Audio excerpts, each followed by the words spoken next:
Hello students, welcome back to FK tutorials. आज हम करेंगे सेकेंड ईयर केमिस्ट्री का रिवीजन। तो पहले स्टार्ट करते हैं पहले एलएक्यू के साथ, that is from electrochemistry and chemical kinetics.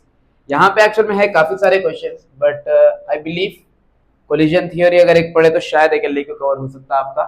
अगर इसे हटके भी पढ़ना चाह रहे हैं, then we have Kohlrausch's law, we have molecularity and order of reaction, we have Faraday's law of electrolysis and galvanic cell.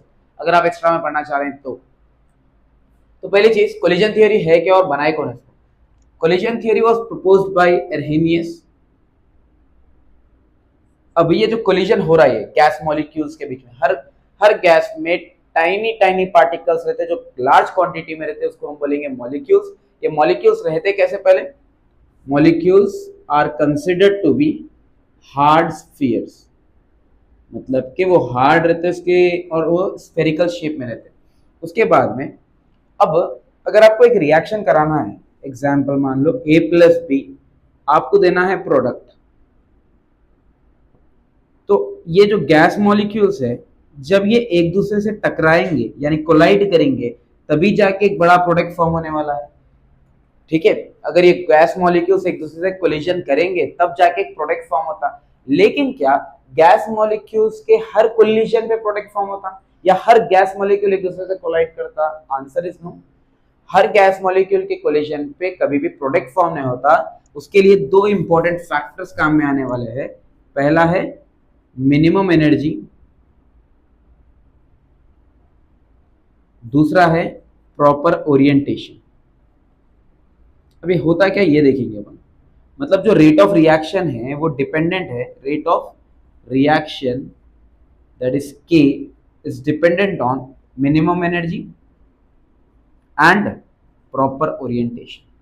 अब यहां पर हो रहा है क्या देखो, अब गैस मॉलिक्यूल्स को सपोज करो कोलाइड कराना है अपने को, और इसको कोलाइड कराने के लिए जो मिनिमम एनर्जी चाहिए वो सपोज करो 100 जूल्स।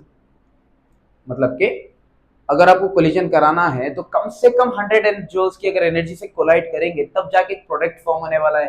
हम पहले यहाँ पर एनर्जी की बात करें। अब इसमें अगर मान लो ये मॉलिक्यूल के पास है सिर्फ 50 जूल्स की एनर्जी, तो क्या ये कोलिजन कर सकता? कोलिजन हुआ भी तो उसमें प्रोडक्ट फॉर्म होने वाला नहीं है।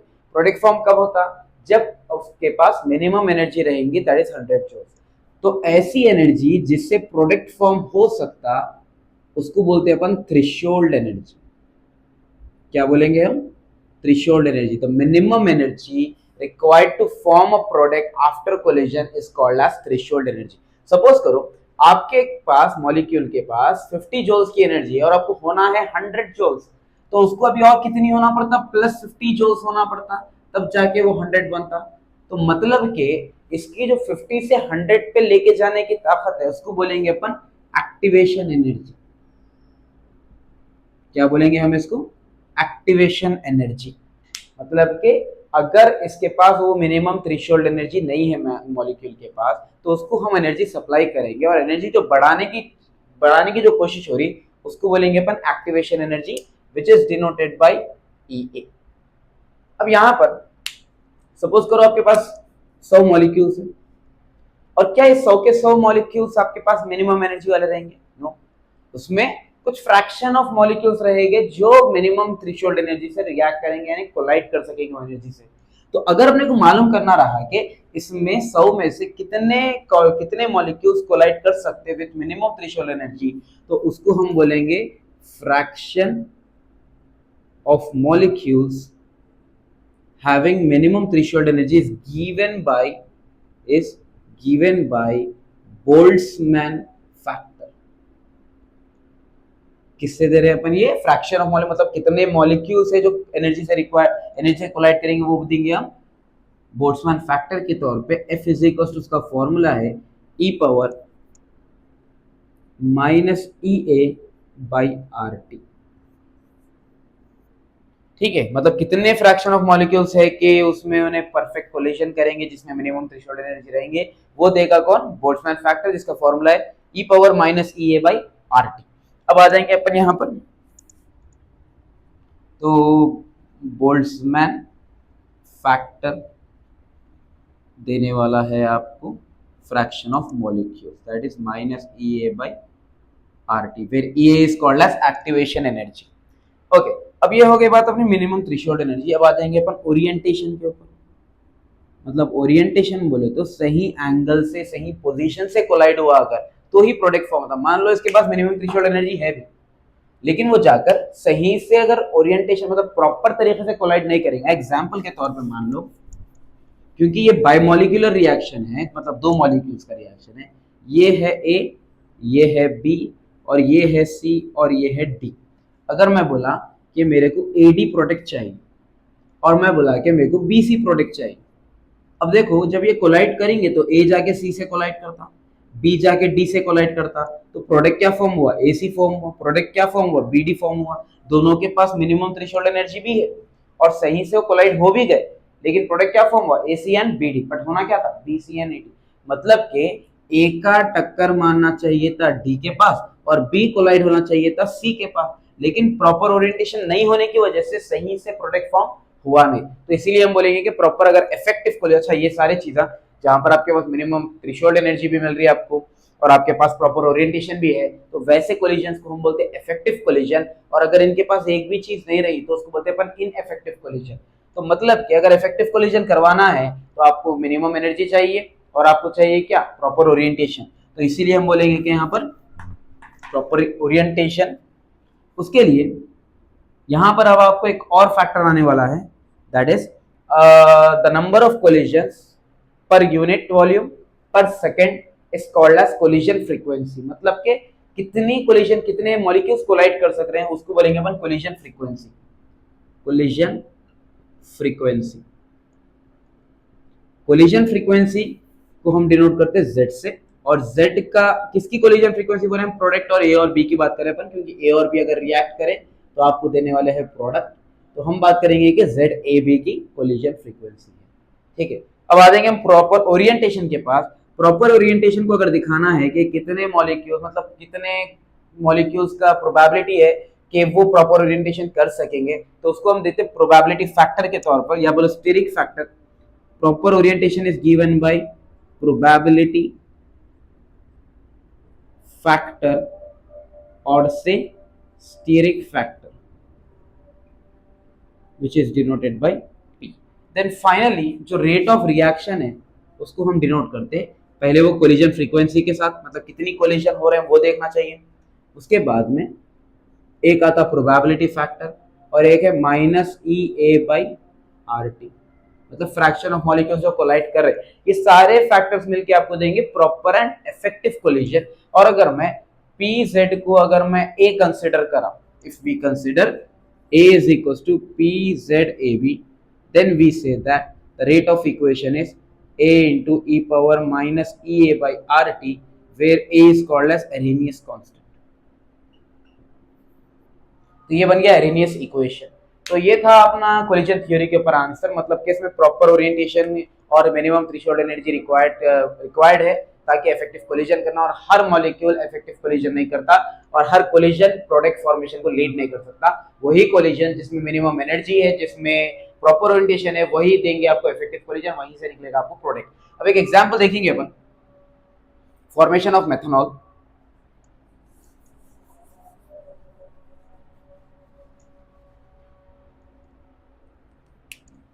फॉर्मेशन ऑफ मेथनॉल, देखो CH3Br plus OH give rise to CH3OH plus Br। अब ये प्रोडक्ट फॉर्म हुआ, इसको अपन कोलिजन के तौर पर बताएंगे। तो यहां पर CH3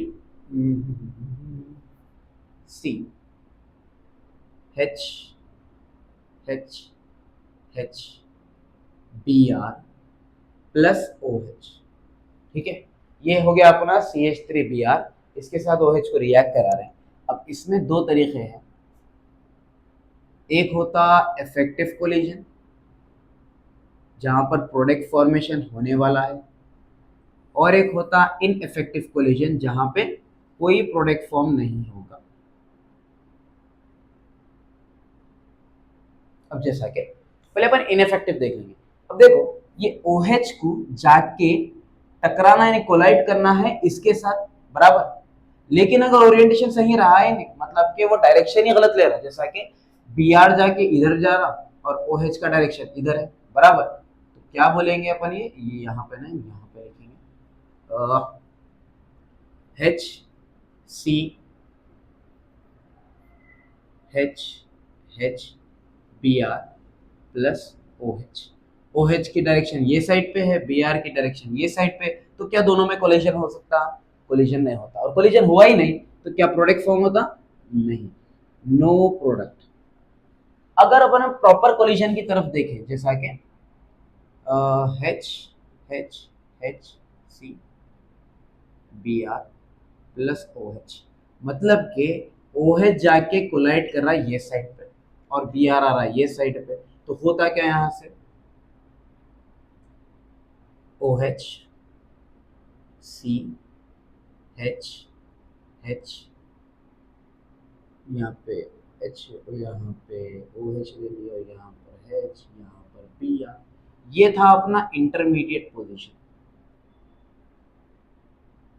मतलब कि यहाँ पर अभी कोलिजन हो रहा, जैसा कि देखो ये OH और Br पूरे एक स्ट्रक्चर में फॉर्म हो गया, लेकिन जो OH और Br है अभी परफेक्टली बॉन्डेड नहीं है।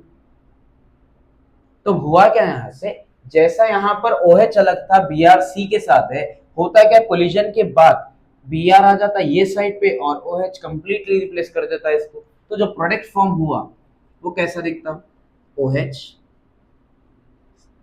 H H H plus Br, तो ये है मेथनॉल का फॉर्मेशन। मतलब कि अगर आपके पास एनर्जी भी है और अगर ओरिएंटेशन सही नहीं है तो वो इनफेक्टिव कोलिजन है जो कि प्रोडक्ट फॉर्मेशन को लीड नहीं कर सकता, लेकिन अगर प्रॉपर ओरिएंटेशन हुआ तो वो क्या करता, प्रोडक्ट फॉर्मेशन की तरफ लीड करने वाला है।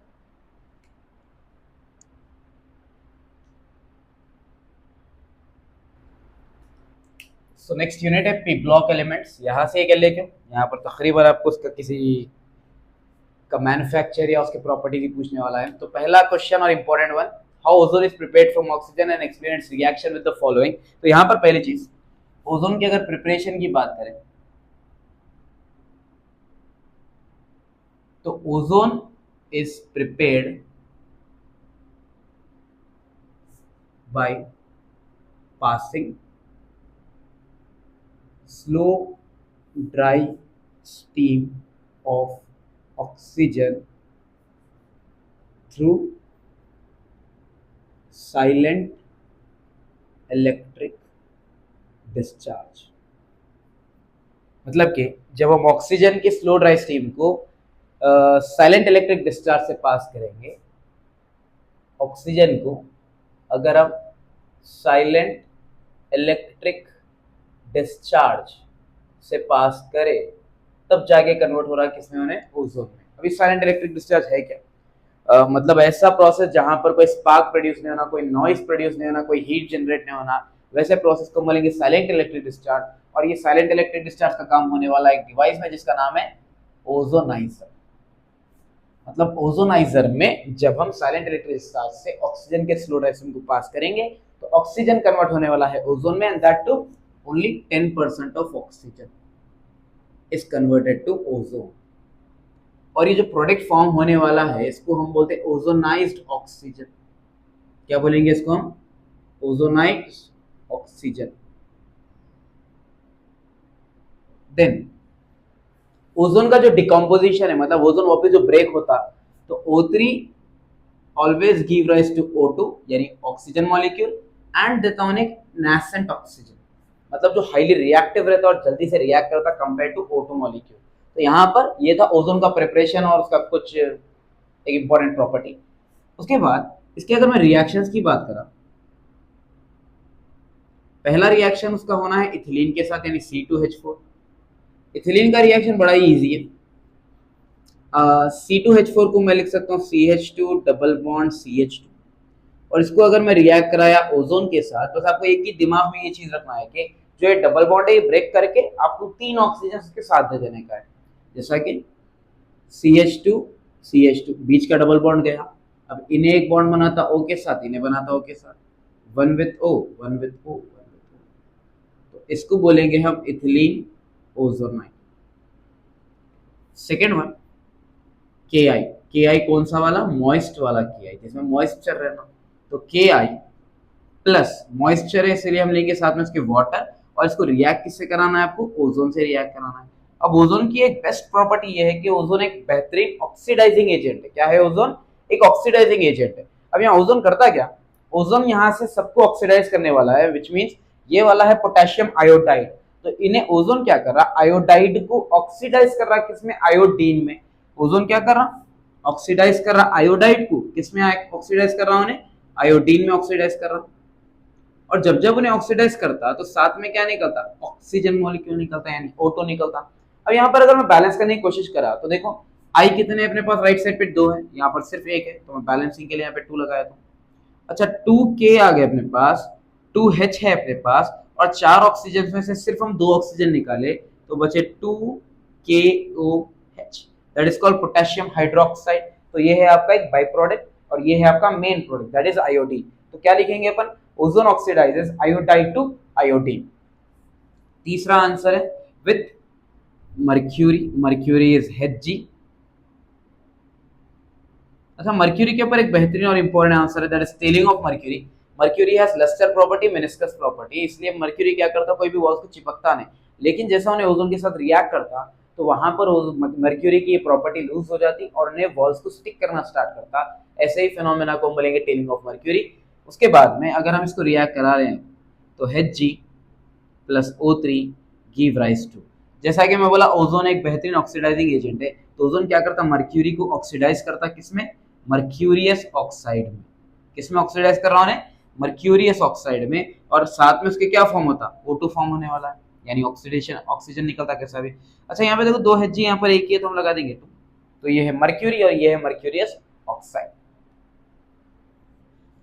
ओके तो नेक्स्ट फोर्थ रिएक्शन है अपना Ag के साथ, यानी सिल्वर के साथ। अगर आपको ये आंसर इन डिटेल समझना है तो इसकी वीडियो ऑलरेडी अपलोडेड है यूट्यूब चैनल पर मेरे, वहां जाके आप चेक कर सकते हैं। तो Ag और Hg का रिएक्शन ऑलमोस्ट सिमिलर है, जैसा मर्क्यूरी से मर्क्यूरियस ऑक्साइड में ऑक्सीडाइज हुआ वैसे ही सिल्वर को ऑक्सीडाइज करता है किसमें, सिल्वर ऑक्साइड में, दैट इज Ag2O, और साथ में क्या निकलता है, ऑक्सीजन मॉलिक्यूल। तो यहाँ पर 2Ag है तो यहाँ पे 2 लगा दो। देन बचा अपने पास black lead sulphide, black lead sulphide, Pb is lead and S is sulphide, तो ये हो गया ब्लैक लेड सल्फाइड। अब आपको यहाँ पर और एक आंसर यहाँ पर ये दिमाग में रखना है कि ओजोन फिर ऑक्सीडाइज करने वाला है किसको, ब्लैक लेड सल्फाइड को व्हाइट लेड सल्फेट में। Sulphide is S and sulphate is SO4, तो मतलब ये व्हाइट कलर, ब्लैक कलर का था, सल्फाइड इज ब्लैक कलर, और सल्फेट जो है वो कौन से कलर का है, व्हाइट लेड सल्फेट। और जब जब ऑक्सीडेशन हुआ साथ में कौन निकला बाहर, ऑक्सीजन मॉलिक्यूल निकला। अब यहाँ पर एक चीज नोटिस करने की ये है कि एक ऑक्सीजन, एक ओजोन एक नासेंट ऑक्सीजन दे सकता, तो लेकिन अपने को पीबीएस के साथ कितने होना है, 4 नासेंट ऑक्सीजन होना है, तो 4 ऑक्सीजन के लिए कितने ओजोन काम करेंगे, 4 ओजोन काम करेंगे। क्योंकि अगर 2 ओजोन लिया भी मैं यहाँ पर, जो कि बैलेंस कर भी देता है इक्वेशन को, बट बैलेंस करने से काम नहीं बनता। अगर 2 ओजोन लिए तो सिर्फ 2 नासेंट ऑक्सीजन मिल रहे जो कि अपने काम में आएंगे, तो इसलिए हम क्या करेंगे, 4 ओजोन लेंगे, तो 4 ओजोन से 4 नासेंट ऑक्सीजन मिले और 4 ऑक्सीजन मॉलिक्यूल मिले। तो ये था ओजोन का एक आंसर।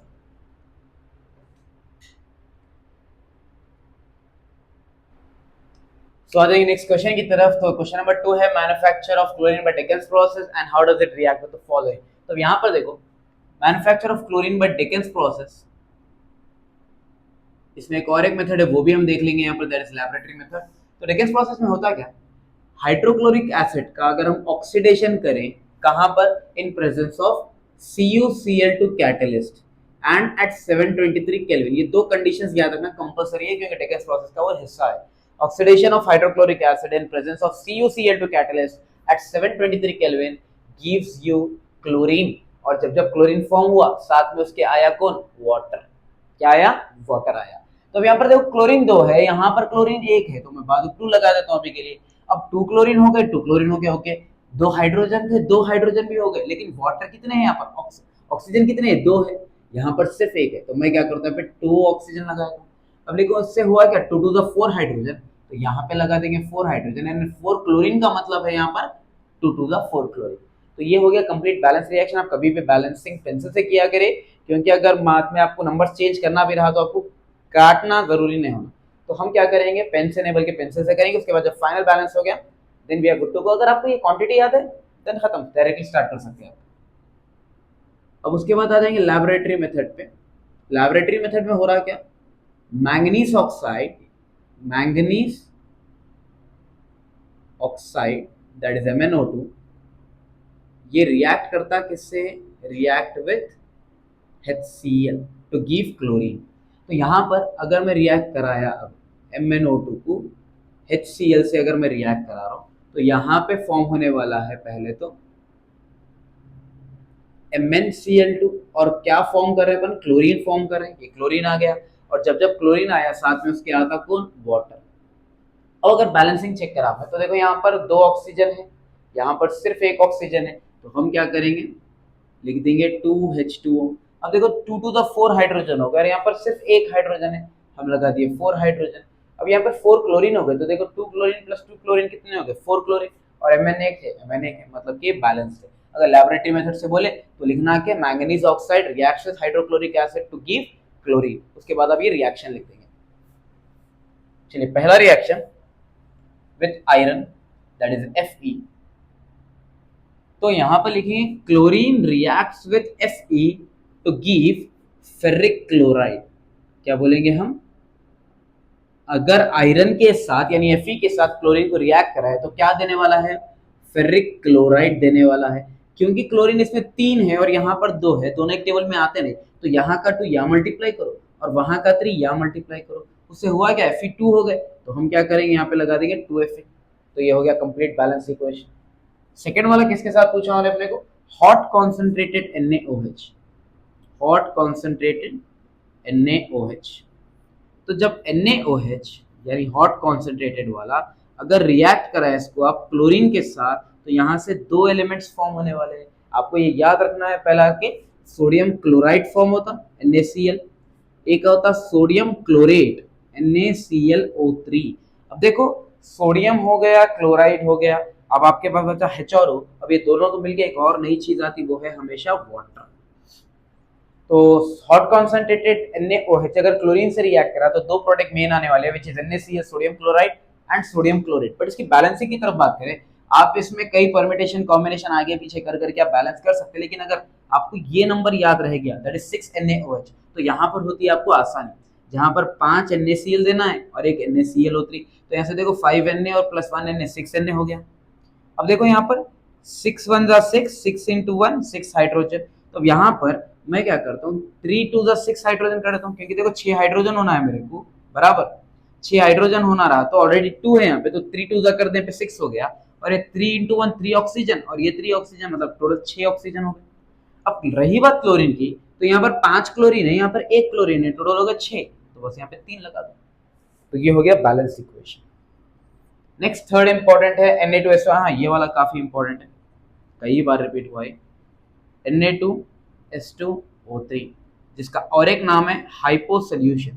कभी आपको Na2S2O3 देता, कभी आपको हाइपो सोल्यूशन देता, कभी आपको दे सकता हो उन्हें सोडियम थियोसल्फेट सोल्यूशन, क्योंकि इसका और एक नाम है सोडियम थियोसल्फेट सोल्यूशन।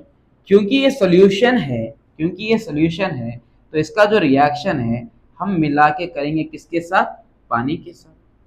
तो सोडियम थियोसल्फेट सॉल्यूशन ये बना कंप्लीट आंसर। इसके बाद हम रिएक्ट कराएंगे इसको क्लोरीन के साथ, तो बड़ा ही आसान सा रिएक्शन है। आपको बस ये याद रखना है कि जब सोडियम थियोसल्फेट यानी हाइपो सॉल्यूशन क्लोरीन के साथ रिएक्ट करता तो वो सोडियम सल्फेट फॉर्म करता, दैट इज Na2SO4। क्या फॉर्म करने वाला है उन्हें, सोडियम सल्फेट फॉर्म करने वाला है।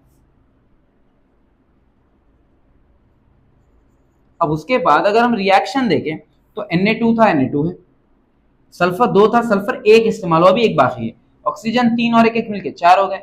अब देखो ऑक्सीजन 4 हो गए, मतलब बचा कौन, H2 बचा और Cl2 बचा, और H2Cl2 बच के क्या बनते, 2HCl बन गए, प्लस और ये जो एक सल्फर रह गया उसको लिख देंगे हम यहाँ पर which is in precipitated form, जिसका एरो नीचे आता, प्रेसिपिटेटेड सल्फर। समझ में आया ये रिएक्शन।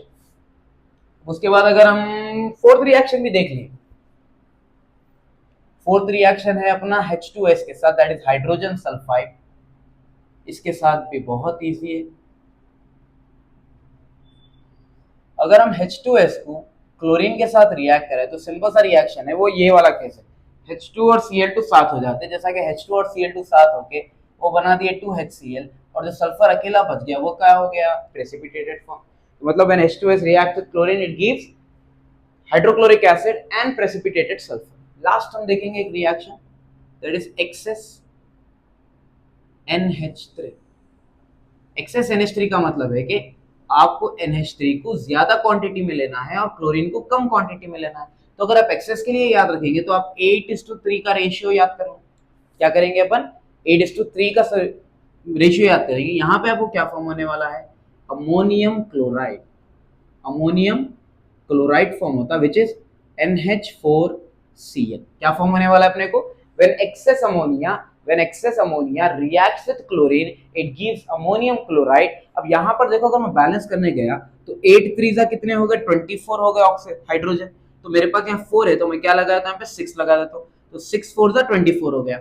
अब यहाँ पर क्लोरीन कितने, 3 2 6 और 6 क्लोरीन हो गए, प्लस अब यहाँ पे 8 नाइट्रोजन थे, मैं सिर्फ 6 नाइट्रोजन लिखा तो 2 नाइट्रोजन रह गए, वो बन गए nitrogen gas.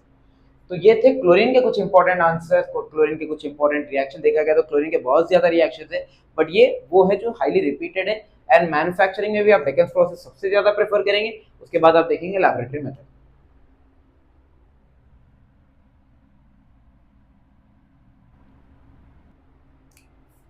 So next question है, how ammonia is manufactured by Haber's process and how does it react with the following। तो पहली चीज मैन्युफैक्चर ऑफ अमोनिया देख लेंगे हम हेबर्स प्रोसेस के साथ। तो अमोनिया का मैन्युफैक्चर नॉर्मल मेथड से भी होता है, लेकिन हेबर्स प्रोसेस से मैन्युफैक्चर करने का मतलब है इसको इंडस्ट्रियल यूज के लिए मैन्युफैक्चर, मतलब लार्ज क्वांटिटी में लार्ज स्केल पे जब हम मैन्युफैक्चर करते हैं अमोनिया तो वो मैन्युफैक्चर करते हैं बाय हेबर्स प्रोसेस। अब इसमें हो रहा क्या, देखो ये रिएक्शन फर्स्ट ईयर में भी देखे थे, N2 + 3H2 give rise to 2NH3। This is a equilibrium reaction, this is reversible reaction. अब यहाँ पर जो डेल्टा H यानी हीट रिलीज है वो है -46.1 किलो जूल पर मोल, क्योंकि हीट रिलीज हुई तो ये रिएक्शन हम लिखेंगे रिवर्सिबल है, और ये एक्सोथर्मिक रिएक्शन है। क्या है ये रिएक्शन, एक्सोथर्मिक रिएक्शन है एंड रिवर्सिबल रिएक्शन है। यहां पर अब आपको लगता कौन, ली चैटेलियर प्रिंसिपल। ली चैटेलियर प्रिंसिपल के अकॉर्डिंग, ली चैटेलियर प्रिंसिपल कब अप्लाई होता है, जब रिएक्शन इक्विलिब्रियम है, जब रिएक्शन रिवर्सिबल है, और जब एक्सोथर्मिक है। तो उन्हें बोला कि हाई प्रेशर फेवर करता फॉरवर्ड रिएक्शन, यानी मैन्युफैक्चर ऑफ अमोनिया के लिए हाई प्रेशर का इस्तेमाल करना जरूरी है। अब इसमें जो ऑप्टिमम कंडीशंस है, मतलब जो बराबर वाले कंडीशंस है, जो रिक्वायर्ड कंडीशंस है रिएक्शन होने के, वो क्या है बोला उन्हें, प्रेशर पहला वो है 200 एटमॉस्फेरिक प्रेशर, फिर आता टेम्परेचर जो कि दिया उन्हें 700 केल्विन। उसके बाद उन्हें बोला कैटलिस्ट का क्या इस्तेमाल है यहाँ पर, तो कैटलिस्ट हम ले रहे हैं आयरन पाउडर। अब उसके साथ एक प्रमोटर भी ऐड करते हैं अपन विच इज मोलिब्डेनम, जो कि कैटलिस्ट को बूस्ट करता है। अब यहाँ पर रिएक्शन में हो रहा क्या, पहली चीज हम क्या करते हैं, पहले एक चेंबर से हम N2 गैस छोड़ते हैं और एक चेंबर से हम H2 गैस छोड़ते हैं, ठीक है। अब ये दोनों को हम लेके जाके रख देते कहां पर, कंप्रेसर में। ये है कंप्रेसर, जहां पर हम 200 एटमॉस्फेरिक प्रेशर लगा के गैस को करते कंप्रेस होने के बाद में इसको हम ट्रांसफर कर देते एक कैटालिटिक चेंबर में। कहां पर ट्रांसफर कर रहे हैं अपन, कैटालिटिक चेंबर में ट्रांसफर कर रहे हैं हम, जहां पर कैटलिस्ट ऑलरेडी मौजूद है which is iron Al2O3 plus K2O का स्मॉल अमाउंट ऑफ मिक्सचर लेंगे और ये इसको हीट करेंगे अपन 700 केल्विन पे। जैसा ही ये मिक्सचर हीट हुआ, इसको फिर हम क्या करते हैं, यहां से निकले 3 गैसेस, पहला है N2 गैस, फिर है H2 गैस, फिर है अमोनिया, ठीक है। ये 3 निकले कहां पर, अब अपने को यहां पर देखो अमोनिया इजीली लिक्विफाई हो जाता है गैस में, वाटर में, तो हाइड्रोजन और नाइट्रोजन नहीं होते, इसलिए हम क्या करेंगे, एक कंटेनर लेंगे जहां पर है पूरा वाटर। यहां से होता क्या, जो अमोनिया है वो नीचे रह जाता, ठीक है, और जो हाइड्रोजन एंड नाइट्रोजन गैस है वापस से वो क्या हो जाते, पंप हो जाते।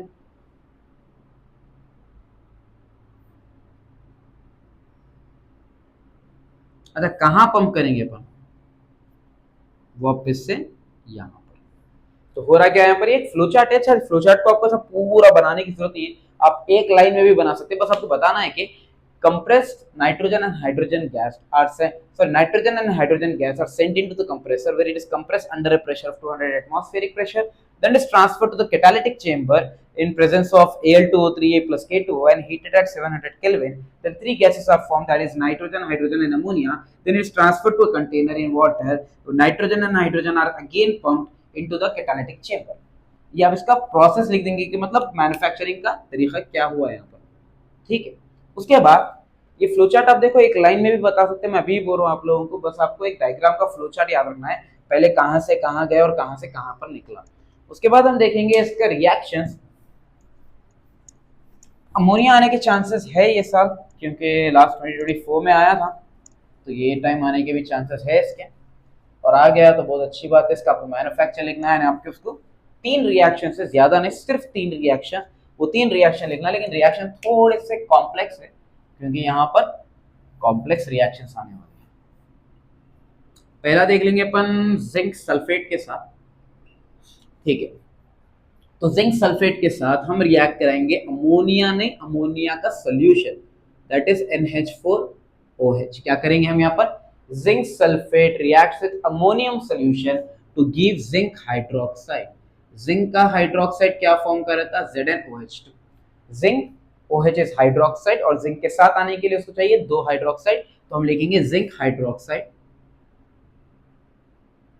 अब एक चीज है, यहाँ पर जिंक तो एक है, जिंक एक ही है, हाइड्रोक्साइड OH 2 थे, यहाँ पर OH 1 है, तो मैं क्या करता हूँ यहाँ पर 2 लगा देता हूँ। अब देखो एक जिंक चले गया, 2 हाइड्रोक्साइड चले गए, तो बचे कितने, देखो NH4 2 बच गए, SO4 1 बच गया, बस मिला के लिख दो साथ में, NH4 टेकन ट्वाइस SO4, ये होता अमोनियम का सल्फेट, अमोनियम सल्फेट। क्या करेंगे, बड़ा सिंपल सा रिएक्शन है, आप जिंक सल्फेट को अमोनियम सोल्यूशन के साथ रिएक्ट कराएंगे। यहाँ पर जिंक हाइड्रोक्साइड पहले ले लो, 2 OH आ रहे हैं, तो बाकी के जो एलिमेंट बचे वो अमोनियम सल्फेट बना के छोड़ दो। अब उसके बाद जो रिएक्शन नंबर 2 है that is CuSO4 copper sulphate. तो यहाँ पर आपको एक कॉम्प्लेक्स रिएक्शन फॉर्म होने वाला है। कॉम्प्लेक्स रिएक्शन में होता क्या, देखो CuSO4 reacts with ammonia to give, इसका नाम मैं यहाँ पे लिख देता हूँ। यहाँ पर कॉम्प्लेक्स रिएक्शन हम आयुपैक नेम से अपन नेक्स्ट यूनिट पे देख सकते हैं, वो कैसे क्यों में आता, टेट्रा अमाइनो कॉपर सल्फेट। तो यहाँ पर क्या फॉर्म होने वाला है अपने को, जब कॉपर सल्फेट अमोनिया से रिएक्ट करा तो क्या देने वाला है वो, टेट्रा अमाइनो। टेट्रा अमाइनो मतलब अमोनिया 4 होना है वहां पर, तो उसको लिखने का तरीका पहले अपन यहां से शुरू करते हैं, टेट्रा अमाइनो मतलब NH3 को हम क्या करेंगे 4 बार लिख देंगे। फिर कौन आ रहा, कॉपर, कॉपर यानी सेंट्रल मेटल आया, तो CO यहाँ पर आता। इसके बाद सल्फेट वो आ गया ये बाहर SO4, तो ये बन गया अपना टेट्रा अमाइनो कॉपर सल्फेट। अगर थर्ड वाला देखिए अपन विच इज सिल्वर क्लोराइड, तो ये भी एक कॉम्प्लेक्स रिएक्शन है। तो अगर सिल्वर क्लोराइड रिएक्ट कर रहा अमाइन के साथ यानी अमोनिया के साथ, तो यहां पर इन्हें फॉर्म करने वाला है डाई अमाइन सिल्वर क्लोराइड। तो डाइअमाइन मतलब 2 अमाइन लेना है अपने को, तो लिख देंगे NH3 टेकन 2 टाइम्स, और वहां पर होना है सिल्वर, एट साथ में आता क्या अपने क्लोराइड। तो ये था अपना अमोनिया का मैन्युफैक्चर और उसके 3 रिएक्शन, जो कि 3 ही पूछता, उससे हटके तो है ही नहीं वहां पर, तो आना तो यही आना एग्जाम में, अदरवाइज ये आंसर ही नहीं आना। उससे अगर हटके देखा जाए तो ozone one of the most important and highly repeated chapter, highly repeated question from this chapter, और बाद में आता क्लोरीन, उसके बाद आप पढ़ेंगे अमोनिया। इससे हटके भी अगर पढ़ना चाह रहे हैं तो you can go for how nitric acid is manufactured bye Oswald process, वो भी इंपॉर्टेंट क्वेश्चन है, बट आते नहीं आता ये सारा तो गारंटी है नहीं, तो मैं तो प्रेफर करूँ 3 में से कोई एक।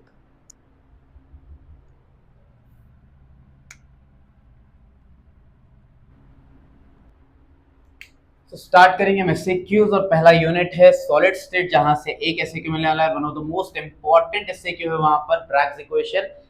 ब्रैग्स इक्वेशन सबसे ज्यादा अगर केमिस्ट्री में कोई रिपीट हुआ क्वेश्चन तो वो है ब्रैग्स इक्वेशन, बट फिर भी कभी कभी रेयर केसेस में उन्हें क्वेश्चन चेंज करता, तो उसके लिए अपन बैकअप पे दो आंसर्स ही पढ़ेंगे, बट पहले तो अपन ब्रैग्स इक्वेशन देखेंगे। अब ब्रैग्स इक्वेशन के लिए अपने को पहले एक छोटा डायग्राम दिमाग में बिठाना है। सपोज करो एक क्रिस्टल प्लेन है, ठीक है, यहाँ पर इक्वल डिस्ट्रीब्यूशन पे एटम्स ऑफ मॉलिक्यूल्स, दो में से कोई एक बोल दो, या तो एटम्स है या तो मॉलिक्यूल्स है। अब इस पे क्या करें अपन, क्रिस्टल प्लेन पर हम लाके एक एक्सरे इंसिडेंट करा रहे हैं, मतलब एक एक्सरे जिसकी वेवलेंथ लैम्डा है, ये हम इंसिडेंट कर रहे हैं, मतलब डाल रहे हैं कहां पर, लेके आके अपन क्रिस्टल प्लेन के ऊपर डाल रहे हैं। तो क्रिस्टल प्लेन पे डालने पर ये क्या हो रहा है, ऐसे डिफ्रैक्ट हो रहा, होके निकल रहा है कहां पर, वापस ये आया और ये गया, ठीक है। तो ये फर्स्ट एक्सरे बोलेंगे इसको अपन। अब हो रहा क्या, जब सेकेंड एक्सरे आता तो सेकेंड एक्सरे स्ट्राइक करता सेकेंड पॉइंट पे, लेकिन वो पहले पॉइंट से निकल के नहीं जाता, उन्हें थोड़ा अंदर और ट्रैवल करता। तो ये हम बोलेंगे कि ये सेकेंड प्लेन है, ये फर्स्ट प्लेन और ये सेकेंड प्लेन। अब ये पहला एक्सरे यानी फर्स्ट एक्सरे डिफ्रैक्ट हुआ ये पॉइंट से फर्स्ट प्लेन में, सेकेंड एक्सरे डिफ्रैक्ट हुआ ये पॉइंट से सेकेंड प्लेन में, और वो निकलता यहां से। बस आप दिमाग में ये रखो कि पहले आप ये लाइंस बना दो, उसके बाद ये एटम्स और मॉलिक्यूल्स को अरेंज करो, क्योंकि मॉलिक्यूल्स को स्ट्राइक करके ही जाना। तो यहाँ पर हम इसके पॉइंट्स दे देंगे, ये मान लो पॉइंट ए है, ये मान लो पॉइंट बी है, और एक पॉइंट यहाँ पर, अच्छा ये पॉइंट ए ना होता, आ रहा भी पॉइंट है। अपन एक चीज और देखेंगे यहाँ पर अभी। अब देखो फर्स्ट एक्सरे के मुकाबले में सेकेंड एक्सरे कुछ डिस्टेंस एक्स्ट्रा ट्रैवल करा, तो क्या डिस्टेंस एक्स्ट्रा ट्रैवल करा देखेंगे अपन। अगर मैं ये वाली लाइन की बात करूं तो एग्जैक्टली अगर मैं नीचे उतारा तो यहां तक, मतलब ये पॉइंट तक सेम डिस्टेंस ट्रैवल करी, ये रे, बस यहां से लेके यहां तक एक्स्ट्रा डिस्टेंस है सेम। वैसे ही ये जो रे है, इसको अगर मैं ऐसा प्रोजेक्ट करा तो वो यहां तक कहीं ना कहीं ट्रैवल करे, या फिर मान लो आप इसको एक्सटेंड करें और आप इसको एक्सटेंड करें, तो ये जो डिस्टेंस है, ये पॉइंट को हम बोलेंगे ए, ये पॉइंट को बोलेंगे पी, ये पॉइंट को सी, और ये पॉइंट को डी। तो मतलब कि ये वाला हो गया आपका एक्स्ट्रा डिस्टेंस बी सी और ए बी। अब इसका एंगल क्या है देखो, अगर ये एंगल थीटा है, ये एंगल थीटा है जो कि सेम होता, तो हम बोलेंगे कि ये अंदर का जो एंगल बना ये थीटा है, और ये एंगल जो बना ये थीटा है। तो हम बोलेंगे कि when X-rays of wavelength lambda incident on the crystal plane, they undergo diffraction. Second point, first ray is diffracted from point D in first plane, second ray is diffracted from point B in second plane. अब जब diffraction होता तो जो waves है, जो raise आ रहे हैं अपने पास, वो या तो कंस्ट्रक्टिव इंटरफेरेंस करेंगे या तो डिस्ट्रक्टिव इंटरफेरेंस करेंगे। कंस्ट्रक्टिव करे तभी अपना काम बनने वाला है, तो हम लिखेंगे फॉर कंस्ट्रक्टिव इंटरफेरेंस, फॉर्मूला ये बोला कि जो एक्स्ट्रा डिस्टेंस है ना, एक्स्ट्रा डिस्टेंस, अच्छा हम ये पॉइंट भी ऐड कर सकते हैं, second ray travels extra distance than the first ray, the extra distance travelled is A B plus B C. तो हम बोलेंगे जो एक्स्ट्रा डिस्टेंस है वो इंटीग्रल मल्टीपल रहना किसका, वेवलेंथ का। इंटीग्रल मल्टीपल यानी इंटीजर्स का मल्टीपल रहना चाहिए वेवलेंथ का। अब एक्स्ट्रा डिस्टेंस क्या आया अपने पास, वो आया A B plus B C is equal to n lambda. Keep this as equation number 1। अब देखेंगे अपन दो ट्राइंगल्स, पहला ट्राइंगल एबीडी है या बोलो एडीबी। अगर मैं ट्राइंगल एडीबी की बात करा तो साइन थीटा का जो फॉर्मूला होता वो होता ऑपोजिट बाय हाइपोटेनियस, और ऑपोजिट कितना है देखो, थीटा का ऑपोजिट ए बी है और हाइपोटेनियस बी डी है। अच्छा मैं ये चीज देखना भूल गया कि इन दोनों बीच का डिस्टेंस हो गया डी स्मॉल डी, इसको बोलेंगे पर इंटरप्लेनर डिस्टेंस। तो ऑपोजिट कितना है मेरे पास, वो है ए बी और हाइपोटेनियस है बी डी। तो sine theta equals to A B की वैल्यू तो वैसे ही रख दो, बी डी की वैल्यू हम लिए डी, इसको क्रॉस मल्टीप्लाई करने पे ये डी साइन थीटा बनता which is equals to A B. Same way अगर मैं दूसरा ट्राइंगल कंसीडर करा विच मींस ये वाला सी डी बी वाला, तो अगेन अगर मैं साइन थीटा देखा तो फॉर्मूला तो वही ऑपोजिट बाय हाइपोटेनियस होता। अब ये एंगल का ऑपोजिट साइड है बी सी और हाइपोटेनियस वही बना फिर से B D, then sin theta equals to BC as it is, BD की वैल्यू D है, cross multiply D sin theta is equals to क्या बना BC। अगर मैं ये AB और BC की वैल्यू ये फॉर्मूले में रखा तो देयरफॉर इक्वेशन बनता d sine theta plus d sine theta is equal to n lambda. D plus d क्या बन गया अपने पास, 2d sin theta is equals to n lambda, and this equation is called as Bragg's equation, where d is interplanar distance, lambda is wavelength of X-ray, n is order of diffraction और बोला n is integer 1 2 3 so on, and theta is angle of incidence और angle of diffraction। तो ये था अपना Bragg's equation का answer, जो कि आने के 100 तो नहीं बोलता मैं, फिर भी 99% तो चांस है आने के।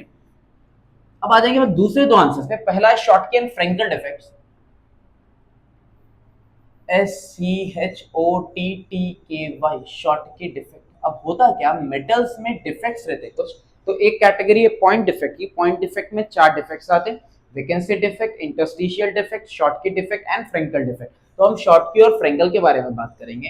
तो होता क्या देखो, अब सपोज करो ये एक मेटल सरफेस है, यहाँ पर इक्वल नंबर ऑफ कैटायंस और एनायंस डिस्ट्रीब्यूटेड है पूरा, तो ये लिख लेंगे अपन cations and anions. This is plus minus plus minus plus minus plus minus plus minus plus minus plus minus plus। तो यहां से शॉटकी डिफेक्ट में हो रहा क्या, it is a point defect, जहां पर इसमें देखो अगर मैं और एक बार डायग्राम उतारा यहां पर,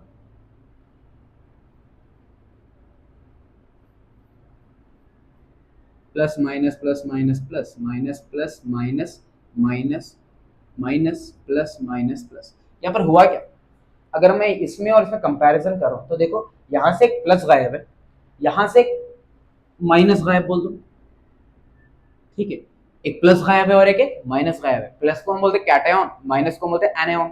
तो अगर कोई मेटल डिफेक्ट है, कोई पॉइंट डिफेक्ट जहां पर अपने को equal number of cations and equal number of anions missing है, कहां से, उसकी ओरिजिनल लैटिस पोजीशन, क्या बोलेंगे उस पोजीशन को अपन, लैटिस पोजीशन। तो अगर ओरिजिनल लैटिस पोजीशन से अगर equal number of cations and equal number of anions missing है, तो वैसे डिफेक्ट को हम बोलेंगे क्या, शॉटकी डिफेक्ट।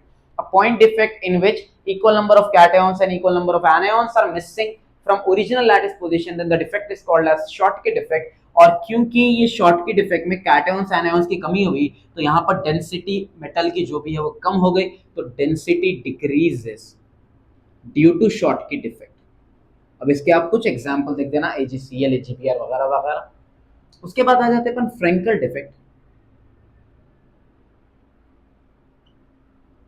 फ्रेंकल डिफेक्ट भी एक पॉइंट डिफेक्ट की कैटेगरी है, पॉइंट डिफेक्ट की कैटेगरी है, जहां पर हो रहा क्या देखो, वहां पर एक वॉइड बोल के जगह रहती है, जिसको हम बोलते हैं और एक नाम इंटरस्टिशियल साइट। मतलब कि ये जो खाली जगह यहाँ पर दिख रही, देखो ये खाली जगह है, ये खाली जगह, ये खाली जगह, ये एम्प्टी स्पेस, तो ये सारे क्या होते हैं, वॉइड बोलते हैं अपन उसको, यानी कैटायन आयन के बीच जो जगह खाली बची हुई है, या उसको बोलते हैं अपन इंटरस्टिशियल साइट। क्या बोलेंगे हम, इंटरस्टिशियल साइट। तो होता क्या,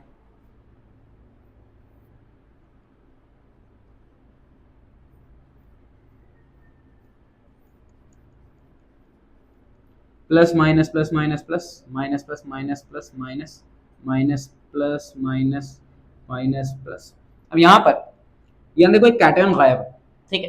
अब वो कैटायन क्या करता हूँ, जाके एक कौन सी तो भी छोटी जगह पे यानी वॉइड में जाके छुप जाता। मतलब कि यहाँ से कैटायन निकला और जाके यहाँ पे छुपा। कैटायन है क्यों, क्योंकि कैटायन का साइज स्मॉलर रहता कंपेयर टू एनायन। तो यहाँ से कैटायन निकला, निकल के जाके एक वॉइड में छुप गया, यानी इंटरस्टिशियल साइट में छुप गया। तो ऐसा पॉइंट डिफेक्ट जिसमें cation is dislocated from its original lattice position and occupies an interstitial site, या बोलो occupies void, is called as Frenkel defect। यहाँ पर क्या डेंसिटी डिक्रीज होने वाली है, तो बोलेंगे density remains same. Why remains same, क्योंकि कैटायन हो या एनायन बाहर तो निकला ही नहीं, मेटल के अंदर ही, बस जाके कहीं और छुप गया होने। यहाँ पर क्या था, गायब हो गए। यहाँ पर क्या हुआ, कैटायन निकला, निकल के एक छोटी सी जगह पर छुप गया, वो डिफेक्ट को बोलेंगे फ्रेंकल डिफेक्ट। अब आ जाएंगे अपन सेमीकंडक्टर्स पे। अच्छा, सेमीकंडक्टर होता क्या, अपने पास देखो कंडक्टिविटी एक प्रॉपर्टी है, जहां पर हम बोलते हैं कि अगर इलेक्ट्रिकल करंट अगर कंडक्ट कर रहा हो यानी पास कर रहा हो, उससे जाने दे रहा आगे, तो वो होता कंडक्टिविटी। तो कंडक्टिविटी के बेस पे हम सॉलिड्स को डिवाइड करते हैं कंडक्टर्स में और इंसुलेटर में। अगर बोलें कि अगर कोई मेटल की कंडक्टिविटी ज्यादा है, कोई एलिमेंट की कंडक्टिविटी ज्यादा है, तो वो कंडक्टर हो गया। अगर उसकी कंडक्टिविटी एकदम लो है, जैसा कि लकड़ी, वुड, तो उसको हम बोलते हैं insulator. If the conductivity of material is high, then it is called as conductor. If conductivity of a material is low, then it is called insulator। लेकिन अगर मैं बोला अगर कंडक्टर और इंसुलेटर के बीच में भी कोई कंडक्टिविटी है, मतलब 10⁻⁻⁶ से लेके 10⁻⁴, ये दोनों की रेंज के बीच में अगर कोई कंडक्टिविटी है तो वो होता सेमीकंडक्टर। सेमीकंडक्टर क्या है? It is a material whose conductivity lies between conductor and insulator. ना ही में ना शी में, दोनों हाथ घी में, वैसा वाला किस्सा है इसका। ना कंडक्टर है वो, ना इंसुलेटर है, बस बीच में कहीं पर भी उसकी कंडक्टिविटी आई तो वो हो गया सेमीकंडक्टर। अब यहां पर ये दो टाइप्स के होते हैं, एक होता इंट्रिंसिक और एक होता एक्सट्रिंसिक। इंट्रिंसिक यानी प्योर सेमीकंडक्टर को बोलते हैं अपन, और एक्सट्रिंसिक मतलब या तो वो बोलेंगे डोप या बोलेंगे हम इम्प्योर। ठीक है, pure semiconductors are called as intrinsic semiconductors and dope, dope यानी कोई इंप्योरिटी ऐड करने को डोपिंग बोलते हैं हम। तो डोप सेमीकंडक्टर और impure semiconductors are called as extrinsic semiconductor. इसमें यहां पर ये होता जर्मेनियम और सिलिकॉन, ये होते इंट्रिंसिक के एग्जांपल। लेकिन अगर मैं एक्सट्रिंसिक की बात करूं तो वहां पर दो टाइप्स है, पहला है पी टाइप, दूसरा है एन टाइप। पी टाइप को हम बोलेंगे कि अच्छा यहां पर अब आप इंप्योरिटीज ऐड करने की बात है, मतलब दोनों ही इंप्योर होते हैं, पी टाइप हो एन टाइप हो, क्योंकि एक्सट्रिंसिक के टाइप से हो। बस आपको ये याद रखना है कि अगर 3 इंप्योरिटी ऐड करें तो वो पी टाइप सेमीकंडक्टर बनता, और अगर हम 5 इंप्योरिटीज ऐड करें तो वो एन टाइप सेमीकंडक्टर बनता। क्या बनने वाला है यहाँ पर? If trivalent impurity is added to pure semiconductor then p type is formed. If pentavalent impurity is added to a pure semiconductor then n type semiconductor is formed. Example अगर मैं silicon का दिया तो अब ये है इसके 4 बॉन्ड, तो अब मैं क्या कर रहा हूँ, इसमें ट्राइवेलेंट इंप्योरिटी ऐड कर रहा हूँ, तो ये एक चले गया, ये एक चले गया, ये एक चले गया, बट ये वाली जगह अभी भी खाली है, बिकॉज हम ट्राइवेलेंट इंप्योरिटी ऐड करें तो 3 इलेक्ट्रॉन्स आने के पर भी एक होल, इसको क्या बोलेंगे अपन? होल बोलेंगे। यहाँ पर एक होल बन गया। अब अगर मैं इसमें पेंटावेलेंट इंप्योरिटी ऐड करा तो 1 इलेक्ट्रॉन, 2 इलेक्ट्रॉन, 3 इलेक्ट्रॉन, 4 इलेक्ट्रॉन, और एक एक्स्ट्रा पड़ गया कौन? 5 इलेक्ट्रॉन। अब यहां पर देखो, इसमें ज्यादा मेजॉरिटी किसकी है? होल्स की मेजॉरिटी बोलेंगे, और इलेक्ट्रॉन्स किसमें है? माइनॉरिटी में बोलेंगे। अब यहां पर क्योंकि होल्स दिख रहे हैं अपने को, तो हम बोलेंगे मेजॉरिटी कैरियर्स इलेक्ट्रॉन्स की है और माइनॉरिटी कैरियर होल्स की है। तो जो कंडक्शन यहां पर होने वाला है पी टाइप में, वो because of positive charge holes होने वाला है, और यहां पर जो कंडक्शन होने वाला है वो because of negatively charge electrons की वजह से होने वाला है। वही क्वेश्चन है, व्हाट इज सेमीकंडक्टर? जिसकी कंडक्टिविटी कंडक्टर और इंसुलेटर के बीच में लाई करेंगे उसको सेमीकंडक्टर बोलेंगे। Describe the main two types of semiconductor. Intrinsic एक होता है, एक्सट्रिंसिक एक होता। इंट्रिंसिक प्योर को बोलेंगे, एक्सट्रिंसिक इम्प्योर को बोलेंगे। अब एक्सट्रिंसिक में दो टाइप्स होते हैं, एक पी टाइप और एक एन टाइप। पी टाइप क्या हो गया? अगर ट्राइवेलेंट ऐड करें तो पी टाइप, पेंटावेलेंट ऐड करें तो एन टाइप। अगर उसमें ट्राइवेलेंट ऐड करेंगे तो मेजॉरिटी होल्स की है, माइनॉरिटी इलेक्ट्रॉन्स की है। अगर हम पेंटावेलेंट ऐड करें तो माइनॉरिटी होल्स की और मेजॉरिटी इलेक्ट्रॉन्स की है। अब उन्हें बोला कॉन्ट्रास्ट करना है द कंडक्शन मैकेनिज्म। यहाँ पर कंडक्शन किसकी वजह से हो रहा? पॉजिटिव चार्ज होल की वजह से हो रहा, जो मेजॉरिटी है उसकी वजह से होता। और यहाँ पर कंडक्शन किसकी वजह से हो रहा? जो मेजॉरिटी है, यानी कि नेगेटिव चार्ज इलेक्ट्रॉन्स की वजह से। ये 3 आंसर पढ़ने पे आपको होपफुली एक एसएक्यू तो फाइनल में कवर होने वाला है इंशाल्लाह।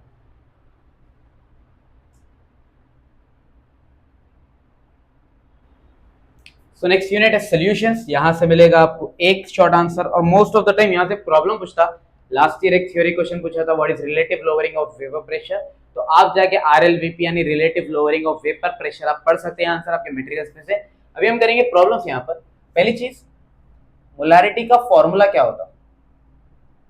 Molarity is denoted by capital M and its formula is number of moles of solute by volume of solution in litres. मतलब कि आपको number of moles of solute निकालना है। सॉल्यूशन के दो पार्ट्स, एक सॉल्यूट और एक सॉल्वेंट। तो यहाँ पर सॉल्यूट का मोल्स होना है और divided by number of volume in litres. तो अगर हम गिवन डेटा से देखें तो calculate the molarity of a solution containing 5 grams of NaOH। तो यहाँ लिखेंगे हम mass of NaOH is equal to 5 grams. ठीक है, उसके बाद में volume of solution in litres बोल रहा हूं। तो वॉल्यूम अगर देखें अपन इज इक्वल टू 450 ml बोला उन्हें, बट अगर ml को लीटर्स में कन्वर्ट करना है then it is 450 by 1000 litres. अब यहां पर आपको इसके नंबर ऑफ मोल्स मालूम करना है सोल्यूट के पहले। तो देखो number of moles of NaOH is equals to weight of NaOH by molecular weight. तो पहले तो वेट है अपने पास which is 5 gram. Molecular weight निकालने के लिए molecular weight of NaOH is equals to sodium का एटॉमिक नंबर 11 होता है, उसका atomic weight 11 plus 11 22, 22 plus 23 into एक सोडियम है इसलिए 23 इंटू 1। ऑक्सीजन का एटॉमिक वेट होता है 16 और वो भी एक है। हाइड्रोजन का एटॉमिक वेट 1, उसका क्वांटिटी 1। तो 23 plus 16 plus 1 answer is 369, 9 plus 1 10, 2134। तो ये आ गया अपने को weight, molecular weight of NaOH। अब आ जाएंगे अपन नंबर ऑफ मोल्स पे। नंबर ऑफ मोल्स का फॉर्मूला है weight by molecular weight. Weight आ गया 5 और मॉलिक्यूलर वेट है 40, तो 5 1 जा 5, 5 8 जा 40, तो नंबर ऑफ मोल्स कितने आ गए अपने पास 1/8। फ्रैक्शन की वैल्यू भी निकाल सकते हैं, फिर फ्रैक्शन में भी छोड़ सकते हैं इसको। देन फाइनली हम आ जाते हैं मोलैरिटी के पास। Molarity M is equals to, formula क्या है देखो, number of moles of solid by volume in litres. Number of moles कितने अपने पास 1/8 और वॉल्यूम कितना है अपने पास 450/1000। अगर ये 0 और 0 कैंसिल हुए तो 100 सबसे ऊपर आया था, तो 100/8 इंटू 45 हो गया है।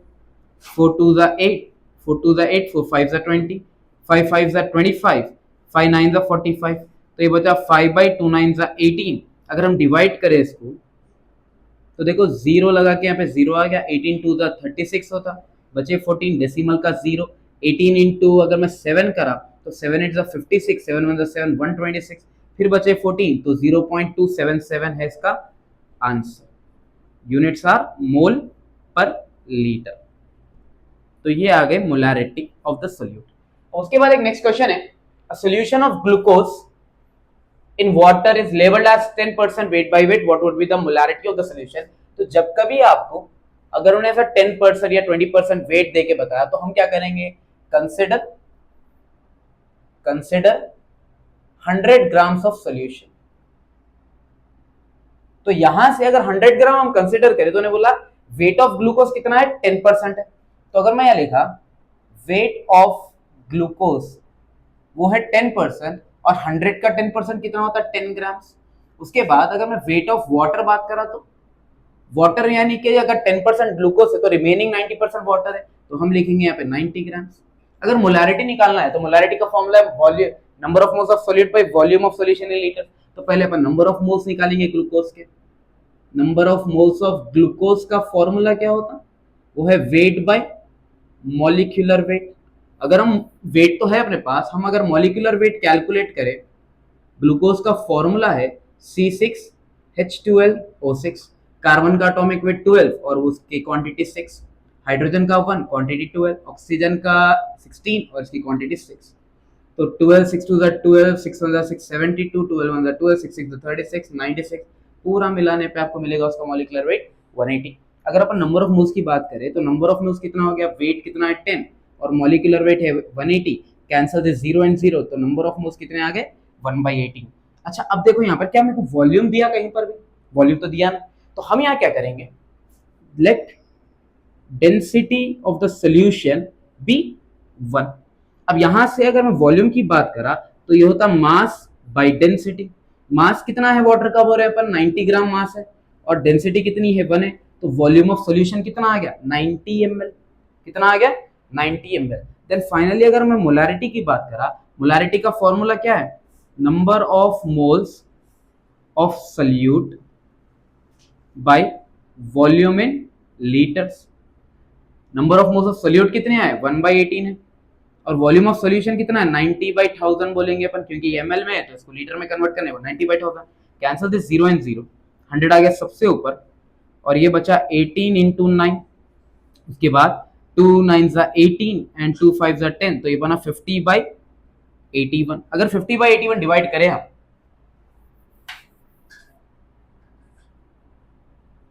अगेन 0 लगा के यहाँ पे 0 ले लेंगे, 8 3 जा 24, 8 4 जा 32, 8 5 जा 40, 8 6 जा 48, तो 6 1 जा 6, 6 8 जा 48, तो बचे 14, डेसिमल का 0 ले लेंगे अपन, 8 1 जा 81, तो ये 9, 40 में से या 10 में से 1 गए तो 9 बचा, 13 में से 3 बचा यहाँ पर, सॉरी 13 में से 8 जाने पे 5 बचा, डेसिमल आने पे 0, 8 6 48 7 56 7। तो आंसर है इसका 0.617 मोल पर लीटर।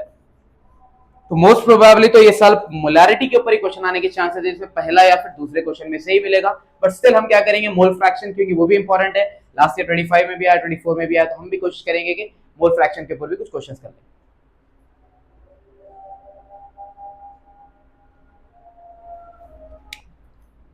So next question है based on mole fraction. Calculate the mole fraction of H2SO4 sulfuric acid in a solution containing 98% of H2SO4 by mass. तो हम क्या करेंगे, again consider 100 grams of solution.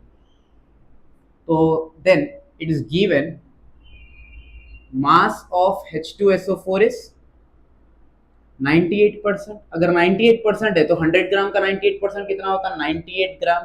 वैसे ही मास ऑफ H2O यानी water कितना बन गया, वो बन गया 2 ग्राम्स, क्योंकि 100 में से अगर 98 H2SO4 है तो 2 ग्राम्स हो गया अपना वाटर का।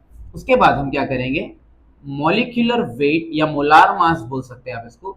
मॉलिक्यूलर वेट ऑफ H2SO4 अगर कैलकुलेट करें हम तो वो कितना होता है, हाइड्रोजन का हो गया 1 और उसका क्वांटिटी है 2। सल्फर का एटॉमिक वेट 32 और उसका क्वांटिटी है 1। और ऑक्सीजन का है 16 एटॉमिक वेट और उसकी क्वांटिटी है 4। तो 2 1 जा 2, 32, 16 4 जा 64, 64 प्लस 4 6 24, 4 1 4, 66, 66 78 98। तो अब यहाँ से हम मॉलिक्यूलर वेट ऑफ H2O निकालेंगे अगर हम, तो देखो हाइड्रोजन की एटॉमिक वेट 1 होता है, उसकी क्वांटिटी 2 है। ऑक्सीजन का एटॉमिक वेट 16 और उसकी क्वांटिटी 1। तो 2 + 16 कितना बन गया, ये 18 बन गया। हम क्या करेंगे, नंबर ऑफ मोल्स H2SO4 के निकालेंगे, नंबर ऑफ मोल्स H2O के निकालेंगे। तो अगर हम देखें number of moles of H2SO4 अगर देखें तो वो होता है N1। फॉर्मूला क्या होता है, weight by molecular weight. Weight कितना है H2SO4 का, 98 और मॉलिक्यूलर वेट भी है 98, तो आंसर बना इसका 1। फिर हम देखेंगे number of moles of H2O, उसको बोल देंगे अपन N2। तो वो भी फॉर्मूला हो गया weight by molecular weight. Weight इसका है 2 और मॉलिक्यूलर वेट है 18, तो ये बन गया 1/9। अपने को ने बोला कि मोल फ्रैक्शन किसका निकालना है, मोल फ्रैक्शन ऑफ H2SO4 निकालना है। क्योंकि हम number of moles N1 consider करें तो मोल फ्रैक्शन उसका होता है X1। Mole fraction is denoted by capital X, इसका फॉर्मूला होता है number of moles of the component divided by total number of components. अब यहां पर X1 अगर कंसीडर करें तो उसका आंसर होता है N1 बाय, और टोटल कंपोनेंट्स कितने अपने पास, N1 + N2। N1 की वैल्यू कितनी है अपने पास, 1 है। N1 की वैल्यू 1 और इसकी वैल्यू 1/9। अगर हम इसको डिवाइड करें या ऐड सब्ट्रैक्ट करें तो 9 1 जा 9 हो गया, प्लस 1/9, 9 आ गया सबसे ऊपर, तो 9/10। और 9/10 division of 10 100 is very simple, जितने जीरोस है उतने नंबर अंदर हट के डेसिमल लगाना है। तो ये 9 है, 9 को अगर अंदर हट के लगाए अपन तो ये होता 0.9। तो ये आ गया अपने को मोल फ्रैक्शन ऑफ H2SO4। अब सेम वे आप क्या कर सकते हैं, आप क्वेश्चन नंबर 4 ट्राई कर ले सकते हैं। सेम वैसे ही है, मोल फ्रैक्शन ऑफ इथिलीन ग्लाइकोल निकालना है जिसमें 20% बाय मास है। तो 100 ग्राम ऑफ सॉल्यूशन कंसीडर करो, तो mole fraction weight of ethylene glycol कितना हो गया आपको 20 ग्राम्स, और वेट ऑफ वाटर कितना हो जाता है 80 ग्राम। सेम ऐसे ही कैलकुलेशन करना है, you will get the answer. Coming to question number 5 जो लास्ट ईयर यानी मई 2025 में आया था, a solution of glucose in water is labeled as 20% weight by weight, what would be the mole fraction of each component। यानी अपने को अब glucose का भी मोल फ्रैक्शन निकालना है, एंड ग्लूकोज नहीं, आई गेस ये सक्रोज है, यस दिस इज सक्रोज। तो अपने को सक्रोज का भी मोल फ्रैक्शन निकालना है, वाटर का भी मोल फ्रैक्शन निकालना है। तो लेट अस से कंसिडर 100 ग्राम्स ऑफ सोल्यूशन। तो यहां पर मास ऑफ सक्रोज कितना होता, उन्हें तो दिया 20%, तो हम लिख लेंगे उसको 20 ग्राम्स। और मास ऑफ वाटर कितना हो गया, रिमेनिंग जो भी बचा मास ऑफ वाटर है, दैट इज 80 ग्राम्स। अब हम क्या करेंगे, number of moles of sucrose निकालेंगे।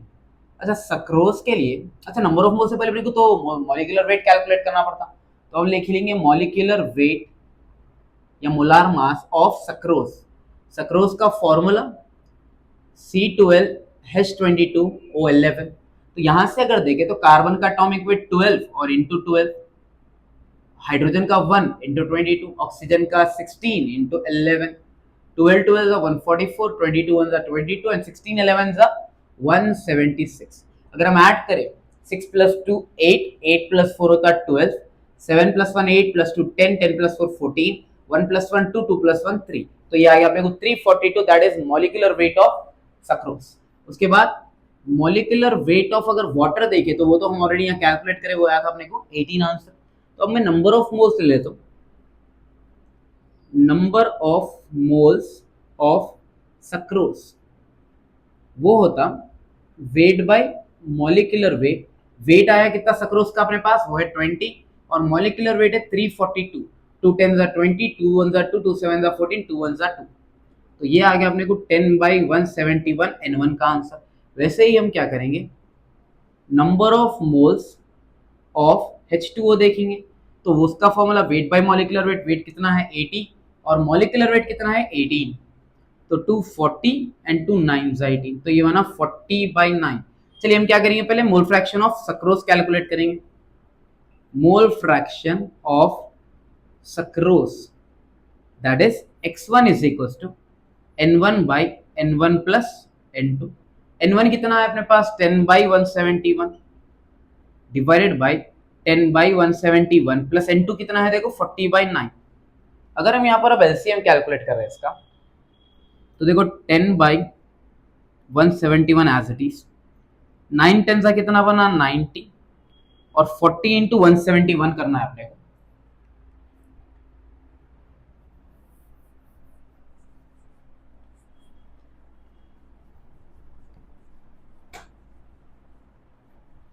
मैथ्स यानी एमपीसी के स्टूडेंट्स को कैलकुलेशन में उतनी प्रॉब्लम होगी नहीं, but you never know about BiPC students.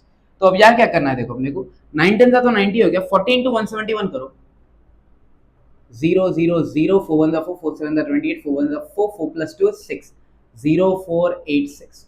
तो यहाँ पर क्या करेंगे अपन 6 8 4 0 लिख देंगे डिवाइडेड बाय एलसीएम कैसा करते हैं 9 इससे मल्टीप्लाई 171 इससे मल्टीप्लाई और ये दोनों नीचे मल्टीप्लाई, तो मैं दोनों को ऐसे ही लिख देता हूँ 9 इंटू 171।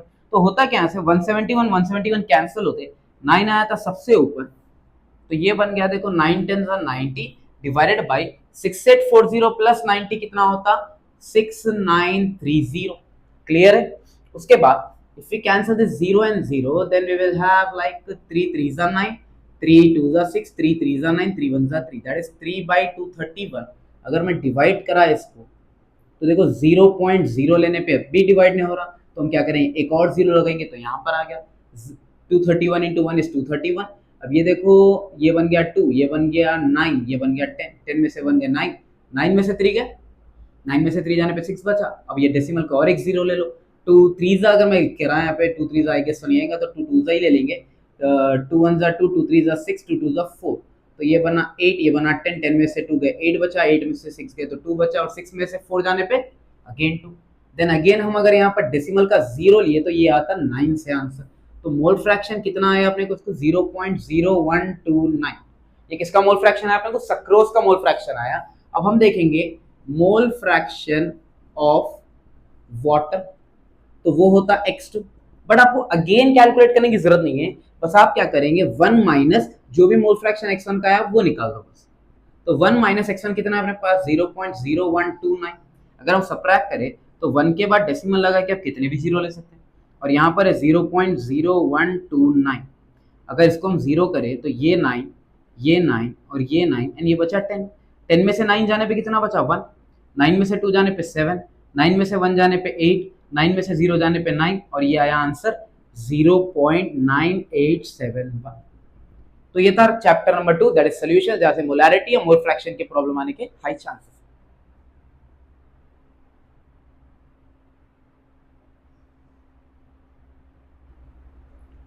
तो नेक्स्ट यूनिट है जहां से एसए आता वो सरफेस केमिस्ट्री। सरफेस केमिस्ट्री से कैसे क्यों मिलेगा आपको। पहला क्वेश्चन है what are the different types of absorption, give any 4 differences between the characteristics of this type. या फिर क्वेश्चन पूछ सकता हूं write the differences between physical absorption and chemical absorption, या फिर डिफरेंशिएट फिजिजॉर्प्शन और केमिजॉर्प्शन। अब उसमें देखो पहले एब्जॉर्प्शन होता क्या, एक फिनोमेना होता है अब्जॉर्प्शन, यानी जो भी चीज पानी, एक एग्जांपल ले लिए स्पंज, अपन स्पंज को अगर पानी में डुबा के निकाले तो जो पानी के मॉलिक्यूल्स रहते हैं वो सरफेस पे तो नहीं दिखते, सरफेस उसका रफ दिखता है, लेकिन अंदर पूरे मॉलिक्यूल्स पूरे कहाँ थे, बल्क यानी सेंटर पे आए थे, तो उसको बोलते हैं अपन अब्जॉर्प्शन, यानी मॉलिक्यूल्स का अक्यूमुलेट होना सरफेस पे नहीं बल्कि बल्क में अंदर, उसको बोलते हैं अब्जॉर्प्शन। एडजॉर्प्शन क्या है, उसका रिवर्स केस है, मतलब कि मॉलिक्यूल्स का अक्यूमुलेट होना सिर्फ सरफेस पे rather then in the bulk, इसको बोलेंगे एडजॉर्प्शन। एग्जाम्पल हो गया चारकोल यानी कोयला, कोयले को जब आप पानी में डुबा के निकालेंगे तो पानी पूरा कोयले के सरफेस पे रहता बट कोयले के बल्क में नहीं जाता। तो उन्हें पूछा डिफरेंट टाइप्स ऑफ एडजॉर्प्शन क्या है, adsorption are of two types, there are physical adsorption या इसका नाम है और एक फिजिसॉर्प्शन, और एक हो गया केमिकल एडजॉर्प्शन यानी केमिसॉर्प्शन। अब बेहतरीन डिफरेंस है इसके और आसानी से याद हो जाते, अगर हम अट्रैक्शन, फोर्स ऑफ अट्रैक्शन की बात करें तो वहां पर वैन डर वाल्स फोर्स है, हाइड्रोजन बॉन्ड है, कोऑर्डिनेट कोवेलेंट बॉन्ड है, आयोनिक बॉन्ड है, सबसे स्ट्रॉन्गेस्ट आयोनिक बॉन्ड, सबसे वीकेस्ट वो होता है अपने पास वैन डर वाल्स फोर्सेस। जो फिजिकल एब्जॉर्प्शन हो रहा है it is due to van der Waal forces, physical absorption is due to van der Waals forces and chemical absorption is due to chemical bond formation, चाहे वो hydrogen हो जाओ या फिर आयोनिक हो जाओ या कोऑर्डिनेट कोवेलेंट हो जाओ। तो अगर कंपेयर करें तो वैन डर वाल्स सबसे वीक फोर्स, तो इसीलिए बोले फिजिकल एब्जॉर्प्शन को दे आर वीक, और हम केमिकल एब्जॉर्प्शन को बोले दे आर स्ट्रॉन्ग। अब क्योंकि ये वीक है तो इन लोगों की जो हीट एनर्जी है वो सबसे कम होती, तो हम इसको बोलेंगे enthalpy of absorption is low. अगर वैल्यूज लिखना चाह रहे हैं तो लिख लो 20 to 40 किलो जूल पर मोल, और यहां पर enthalpy very high, enthalpy is high, किसकी एंथैल्पी, एब्जॉर्प्शन की एंथैल्पी, वो होती 80 से लेके 240 किलो जूल पर मोल। अब क्योंकि ये वीक है इसीलिए लोगों को बोल रहे हैं कि हम ये इट इज रिवर्सिबल, और ये केमिकल बॉन्ड फॉर्मेशन ये हो जाता इरिवर्सिबल। उसके बाद फिजिकल एब्जॉर्प्शन क्या है मालूम, एक लो कैटेगरी वाला है, मतलब हर एक के साथ आता, जो आ गया उसके साथ रह जाना, जो आ गया उसके साथ बैठना, जो आ गया उसके साथ उठना। बट केमिकल एब्जॉर्प्शन ये होता हाईली स्पेसिफिक, बिकॉज इन्हें सबके साथ बात नहीं करता, मतलब उसके लेवल के हिसाब से बात करता हूँ। तो हम बोलेंगे कि it is specific not specific, it is not specific in nature, और ये highly specific in nature, highly specific in nature, introvert है, बात ही नहीं करता किससे। उसके बाद पहला पॉइंट, दूसरा पॉइंट, तीसरा, चौथा, पांचवा, एक और पॉइंट दे देंगे अपन, इट फेवर्स लो टेम्परेचर, और इसको बोल देंगे इट फेवर्स हाई टेम्परेचर। अब आपको अगर पूरे पॉइंट्स याद भी नहीं है तो एटलीस्ट 4 पॉइंट्स लिखो आप, एग्जाम में मार्क्स मिल जाते हैं। बट अगर पूरे 6 के 6 लिख दिए आप, देखा गया तो और भी बहुत सारे पॉइंट्स है, बट हम 6 लिखे तो बेस्ट चांस है कि 4 मार्क्स कंपलसरी आपको मिलेंगे, 4 भी लिखे तो भी मार्क्स मिल जाते हैं। अब नेक्स्ट आंसर पे आ जाएंगे अपन, what are emulsions, how are they classified, give the applications. तो हम आ जाएंगे एक नए सिस्टम पे जिसको बोलते हैं कोलॉइड्स। ना तो ये प्रॉपर लिक्विड है ना ये प्रॉपर सॉलिड है, वो उन दोनों के बीच का एक पार्ट है जिसको बोलते हैं कोलॉइड। कोलॉइड का क्लासिफिकेशन कंप्लीटली अलग है। कोलॉइड में 2 लोग रहेंगे, पहले अपन सॉल्यूशन का हिस्सा देख लेंगे। सॉल्यूशन में 2 पार्ट्स हैं, एक है सॉल्यूट और एक है सॉल्वेंट। सॉल्यूट का काम क्या है, सपोज करो एक बीकर है, बीकर में पानी पड़ा हुआ है और आप इसमें कोई दूसरा एसिड जैसा कि H2SO4 समझ लो, कुछ भी डाल रहे हैं, कुछ भी मैं एग्जांपल दिया, डाल रहे ना अलग बात है। तो ये जो चीज डाल रहे हैं ना हम इसके अंदर बीकर में, इसको बोलते हैं हम सॉल्यूट, और जो ऑलरेडी रखा हुआ है बीकर में या कंटेनर में उसको बोलते हैं सॉल्वेंट। चाहे वो अंदर वाटर हो चाहे वो अंदर H2SO4 हो, जो भी अंदर ऑलरेडी रखा हुआ है उसको बोलेंगे सॉल्वेंट, और जो चीज हम डाल रहे हैं उसको बोलते हैं सॉल्यूट। अब वैसे ही मैं कोलॉइड की बात करा तो कोलॉइड के 2 पार्ट्स, एक आता डिस्पर्स्ड फेस और एक आता डिस्पर्जन मीडियम। बस इसमें क्या करना है आपको, डिस्पर्जन मीडियम आपका हो गया सॉल्वेंट और डिस्पर्स्ड फेज आपके लिए हो गया सॉल्यूट।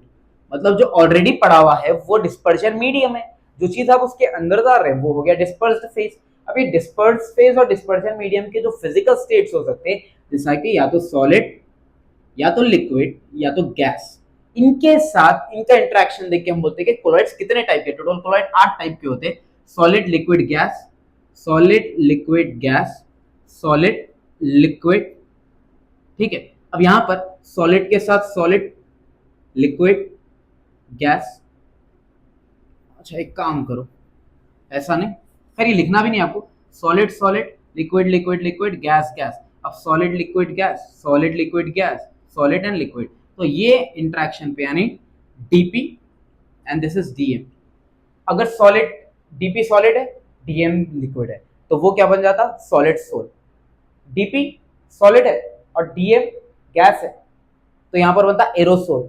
अगर दोनों भी सॉलिड है तो वो बन जाता सोल। तो अब यहां पर हम क्या करेंगे, ये सब छोड़ दो, अपना काम है इमल्शन बताना। इमल्शन बताना, इमल्शन क्या होने वाला है, एक ऐसा कोलॉइडल सिस्टम, ऐसा कोलॉइड बोल दो, in which DP and DM, both dp and dm are liquid, is called emulsion। मतलब ऐसा कोलॉइडल सिस्टम जिसमें डिस्पर्स्ड फेज भी लिक्विड है, डिस्पर्जन मीडियम भी लिक्विड है, उसको हम बोलेंगे इमल्शंस। अब इसके एग्जाम्पल होते milk, butter, cream et cetera, vanishing cream भी हो गया। अब उन्हें पूछता what are the types of emulsion, how are they classified. तो क्लासिफिकेशन के लिए पहला है oil dispersed in water emulsion, और एक हो गया water dispersed in oil emulsion, पहला। और ये दूसरा, इसको बोलेंगे अपन ऑयल इन वाटर टाइप, और इसको बोलेंगे वाटर इन ऑयल टाइप। अब एक चीज है, इसको समझो, ऑयल डिस्पर्स्ड इन वाटर मतलब ऑयल को हम पानी में डालें, पानी ऑलरेडी पड़ा हुआ है, पानी अगर ऑलरेडी पड़ा हुआ है तो वो तो हो गया डिस्पर्शन मीडियम, और आप ऑयल को डाल रहे हैं उसके अंदर तो वो हो गया डिस्पर्स्ड फेज। अगर मैं बोला a system in which dispersion medium is water and dispersed phase is oil, then it is called oil dispersed in water emulsion। अगर मैं बोला water in oil type emulsion, तो इसमें क्या होने वाला है, पानी को ऑयल में डालना है अपने को, तो ऑयल क्या हो गया आपका डिस्पर्शन मीडियम, एंड वाटर क्या हो गया डिस्पर्स्ड फेज। तो a colloidal system in which oil is dispersion medium and water is dispersed phase is called as water dispersed in oil type of emulsion। इसका example आप दे सकते हैं milk, इसका example दे सकते हैं आप बटर। अब उन्हें पूछा इसके एप्लीकेशंस क्या है, एप्लीकेशंस काफी सारे हैं। मेडिसिन में इस्तेमाल होता, मेटलर्जी में काम आता, क्लीनिंग एक्शन ऑफ सोप्स में काम आता, और एक एक अब्जॉर्प्शन ऑफ ड्रग्स में काम आता। आप इतना भी आंसर लिख दिए तो काफी, आपको 4 मार्क मिलने के लिए। उसके बाद एक last and favourite question post COVID, COVID के बाद अच्छा खासा रिपीट हुआ है, वो है what are the lyophilic and lyophobic sols, compare the two terms in terms of stability and reversibility. या फिर इसका सेम आंसर डिफरेंट क्वेश्चन के साथ, how colloids are classified on the basis of interaction between DP and DM. तो यहां पर हम लिख लेंगे पहले लायोफिलिक, फिर लिखेंगे हम लायोफोबिक। फोबिक यानी डर को बोलते हैं, राइट, फोबिया, तो बस वही डर की बात है यहाँ पर। तो अब यहां पर देखो, अगर एक सिस्टम में अगर डीपी एंड डीएम के अंदर मोर अट्रैक्शन है, अट्रैक्शन दोनों के बीच में बहुत है, तो वो हो जाता आपका कौन, लायोफिलिक सोल्स।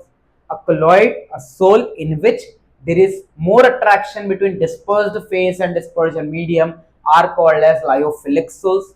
अगर डीपी एंड डीएम के बीच में लेस अट्रैक्शन है, और एल्स बोल दो कि नो अट्रैक्शन है, तो वो क्या हो गया, लायोफोबिक सोल्स।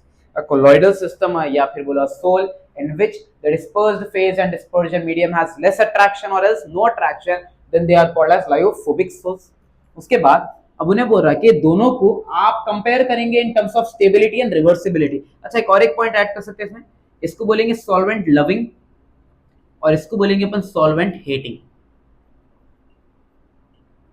अब आ जाएंगे अपन terms of stability and reversibility पे।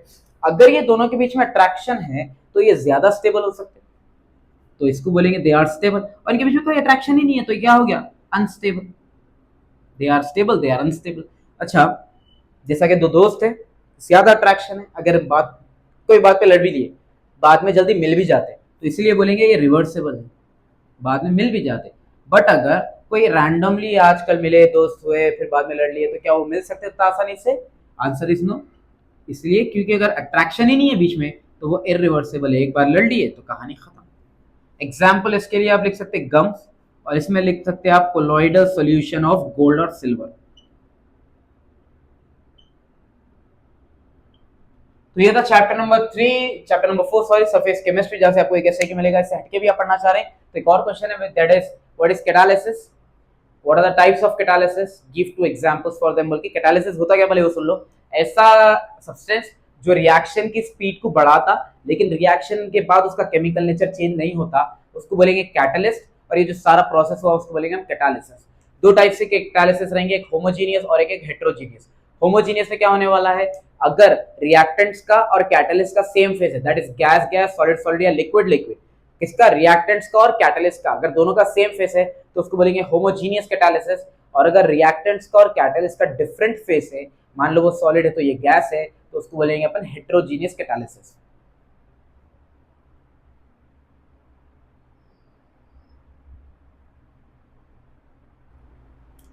नेक्स्ट यूनिट है metallurgy, general principles of metallurgy. यहां से मिलेगा एक एसक्यू, हम यहां से सिर्फ दो पढ़ेंगे, इसमें से आ गया तो ठीक, otherwise you can skip the question.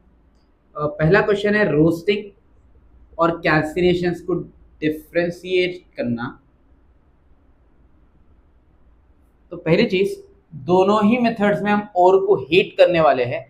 ओर होता क्या, वो चीज जो जमीन से निकलती। ओर में से आपको दो चीजें निकलेंगे वापस से, एक आता मिनरल और एक आता गैंग पार्टिकल्स। गैंग यानी कि कचरा यानी गंदगी जो बेकार है, और मिनरल जो कि हम निकालना चाह रहे थे। तो दोनों में ही हम क्या करते हैं, ओर को हीट करने वाले हैं। फर्स्ट थिंग, ओर को हम हीट कर रहे, ore is heated in presence of oxygen. यहां पर ओर को हम हीट कर रहे हैं, ore is heated in limited supply of oxygen और no supply of oxygen. Simple सी बात है, रोस्टिंग ऐसा मेथड है जहां पर हम ओर को हीट करेंगे इन सप्लाई ऑफ ऑक्सीजन, यानी कि हम ज्यादा से ज्यादा ऑक्सीजन का प्रेजेंस में करेंगे उसको। लेकिन कैल्सिनेशन एक ऐसा मेथड है जहां पर हम ओर को हीट करेंगे इन एब्सेंस ऑफ ऑक्सीजन, या फिर मान लो कम से कम सप्लाई के लिए। ये यूज करा जाता है सल्फाइड ओर्स के लिए, और ये यूज किया जाता है कार्बोनेट ओर के लिए। और जब जब हम यहाँ पर ओर को हीट करेंगे तो SO2 फॉर्म होने वाला है अपने को साथ मेटल ऑक्साइड के।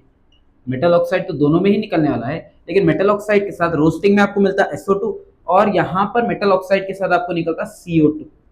CO2 is formed along with metal oxide, और SO2 is formed along metal oxide, CO2 is formed along with metal oxide। अब यहाँ पर अगर हम एग्जाम्पल दिए रिएक्शन से, तो मान लो यहाँ पर हम जिंक का सल्फाइड लें। अब क्योंकि ये इन प्रेजेंस ऑफ ऑक्सीजन हीट करने की बात है, तो हम ले लेंगे यहाँ पे +O2 गिव राइज टू। अब यहाँ पर क्या फॉर्म होने वाला है, देखो मेटल का ऑक्साइड यानी जिंक का ऑक्साइड फॉर्म होता, और ऑक्साइड फॉर्म होने के बाद उसके साथ क्या निकलने वाला है, SO2 निकल रहा है। That's it. अब यहाँ पर अगर हम ओर को हीट करें, कौन सा ओर लेंगे अपन, यहाँ पे कार्बोनेट ओर्स लेने वाले, तो हम लेंगे यहाँ पर कैल्शियम कार्बोनेट CaCO3 प्लस।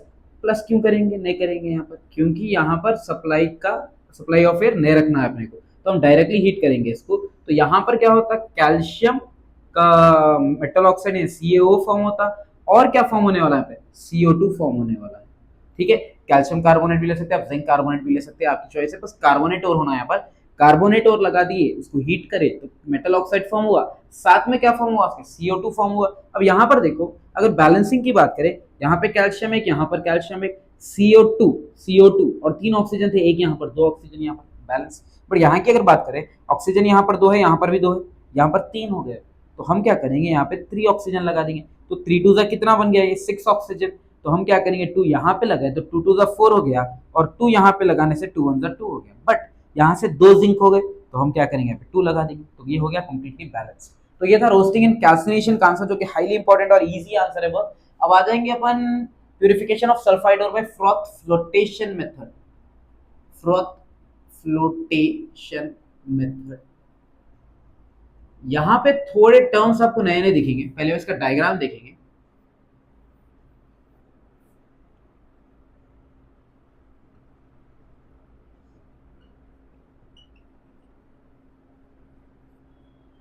ये पूरा फ्रॉथ है, यानी जो झाग होता कफ, वो वाला है। और यहाँ पे पूरा लिक्विड है, स्लरी बोल सकते हैं। अब यहाँ पर क्या करना है आपको,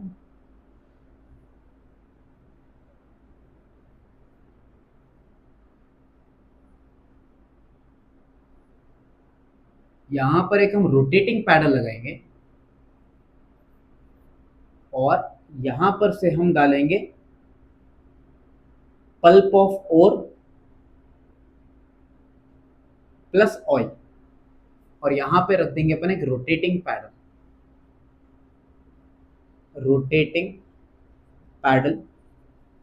और ये हो गया आपका पैडल, और ये है मिनरल के साथ वाला फ्रोथ, और ये हो गया आपकी स्लरी। तो हम करेंगे क्या, पहले देखो यहाँ पर, पहले आप ओर को पाउडर के फॉर्म में बनाएंगे, ore is powdered and mixed with water. ये करने से एक आपको स्लरी फॉर्म होती है, टू फॉर्म स्लरी, यानी एक थिक लिक्विड। और को पहले पाउडर बना रहे हैं, बना के उसको पानी के साथ मिक्स कर रहे हैं, तो एक स्लरी फॉर्म हो रही है यहाँ पर। अब वो स्लरी को क्या कर रहे हैं अपन, स्लरी को एजिटेट कर रहे हैं, स्लरी इज एजिटेटेड, यानी उसको मिक्स कर रहे हैं अच्छे से बाय रोटेटिंग पैडल। जैसा हम लस्सी बनाते, देखो लस्सी को जब हम एजिटेट करते मिक्स करते तो एक फ्रॉथ के जैसा फॉर्म होता, तो वैसे हम क्या कर रहे हैं, इसको रोटेटिंग पैडल की मदद से हम इसको एजिटेट करें, तो जो मिक्सचर है वो एजिटेट होकर एक फ्रॉथ फॉर्म करता। अब वो फ्रॉथ को स्टेबल करने के लिए हम क्या करें, यहाँ पे फ्रॉथ स्टेबलाइजर्स ऐड कर रहे हैं। फ्रॉथ को स्टेबलाइज करने के लिए हम फ्रॉथ स्टेबलाइजर्स ऐड करें, लाइक क्रेसॉल्स एंड एनिलिन, ये दोनों होते फ्रोथ स्टेबलाइजर्स, इसको हम ऐड करें ताकि वहां पर वो फ्रोथ स्टेबल रहना। उसके बाद यहां पर क्या होता है, देखो जो और पार्टिकल्स है, mineral particles, minerals are wet by oil and gangue particles are wet by water. मतलब हो रहा क्या यहाँ पर, जो गैंग पार्टिकल जो कचरा है वो पूरा पानी के साथ मिक्स हो जाता, और जो मिनरल पार्टिकल्स है वो कफ यानी फ्रोथ के साथ ऊपर चले जाते। तो हो रहा क्या यहाँ पर, froth is skimmed off, froth is light and skimmed off, and we can collect the minerals from froth।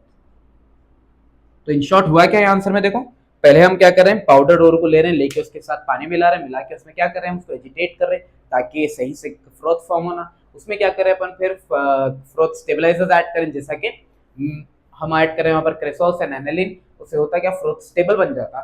उसके बाद जो वेट मिनरल पार्टिकल्स है वो पानी के साथ, सॉरी फ्रोथ के साथ मिल जाते हैं, और जो गैंग पार्टिकल्स है वो पानी के साथ मिल जाता। जब हम यहाँ पर एक स्लरी ऐड करें, जब उसको एजिटेट करें, तो जो कफ है वो ऊपर आया था, जिसमें कफ के साथ यानी फ्रोथ के साथ आपको पूरे मिनरल्स ऊपर चले जाते सल्फाइड के। वहां से आप क्या करते हैं, वो फ्रोथ को अलग से निकाल लेते, निकाल के वो फ्रोथ में से आप मिनरल्स ले लेते, और गैंग पार्टिकल्स यानी कचरा पूरा पानी में रह जाता। ये था purification of sulphide ore by froth flotation method.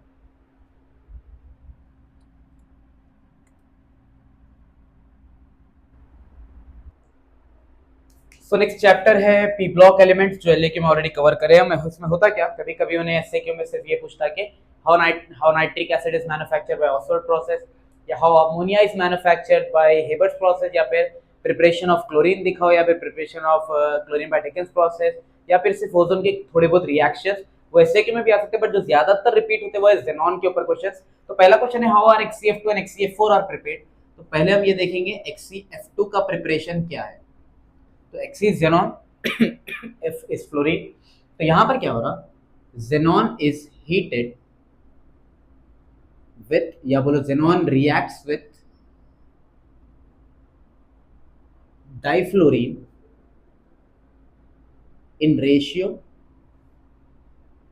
1:3 at 673 Kelvin at a pressure of 1 bar।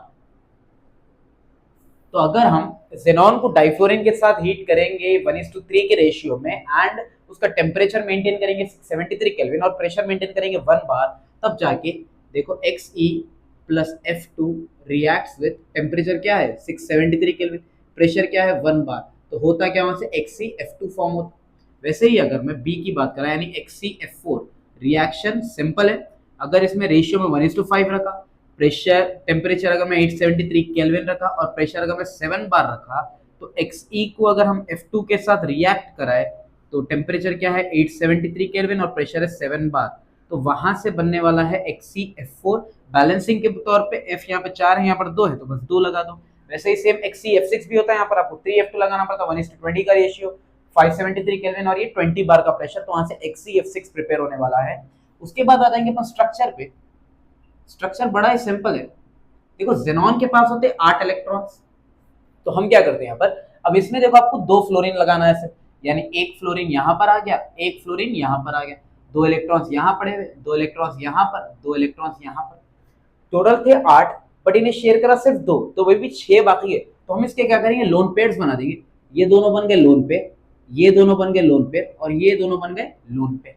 तो XeF2 में Xe यानी सेंट्रल एटम अंडरगोज क्या हाइब्रिडाइजेशन हुआ इसका। अब देखो हाइब्रिडाइजेशन काउंट करने के लिए बॉन्ड पेयर्स कितने बने इसके पास, 2, एक फ्लोरीन के साथ दूसरा भी फ्लोरीन के साथ। लोन पेयर्स कितने बने इसके अंदर, 1, 2 एंड 3, तो टोटल पेयर्स कितने हो गए, टोटल पेयर्स आर 5। अगर 5 हुए तो हाइब्रिडाइजेशन क्या होता, SPD अगर देखें अपन तो S में 1 आता, P में 3 आते और बाकी का जो रह गया यानी 1, 3, 4 और 1, 1, 5, तो इसका हाइब्रिडाइजेशन क्या है sp3d, तो ये बनाता sp3 हाइब्रिड ऑर्बिटल्स।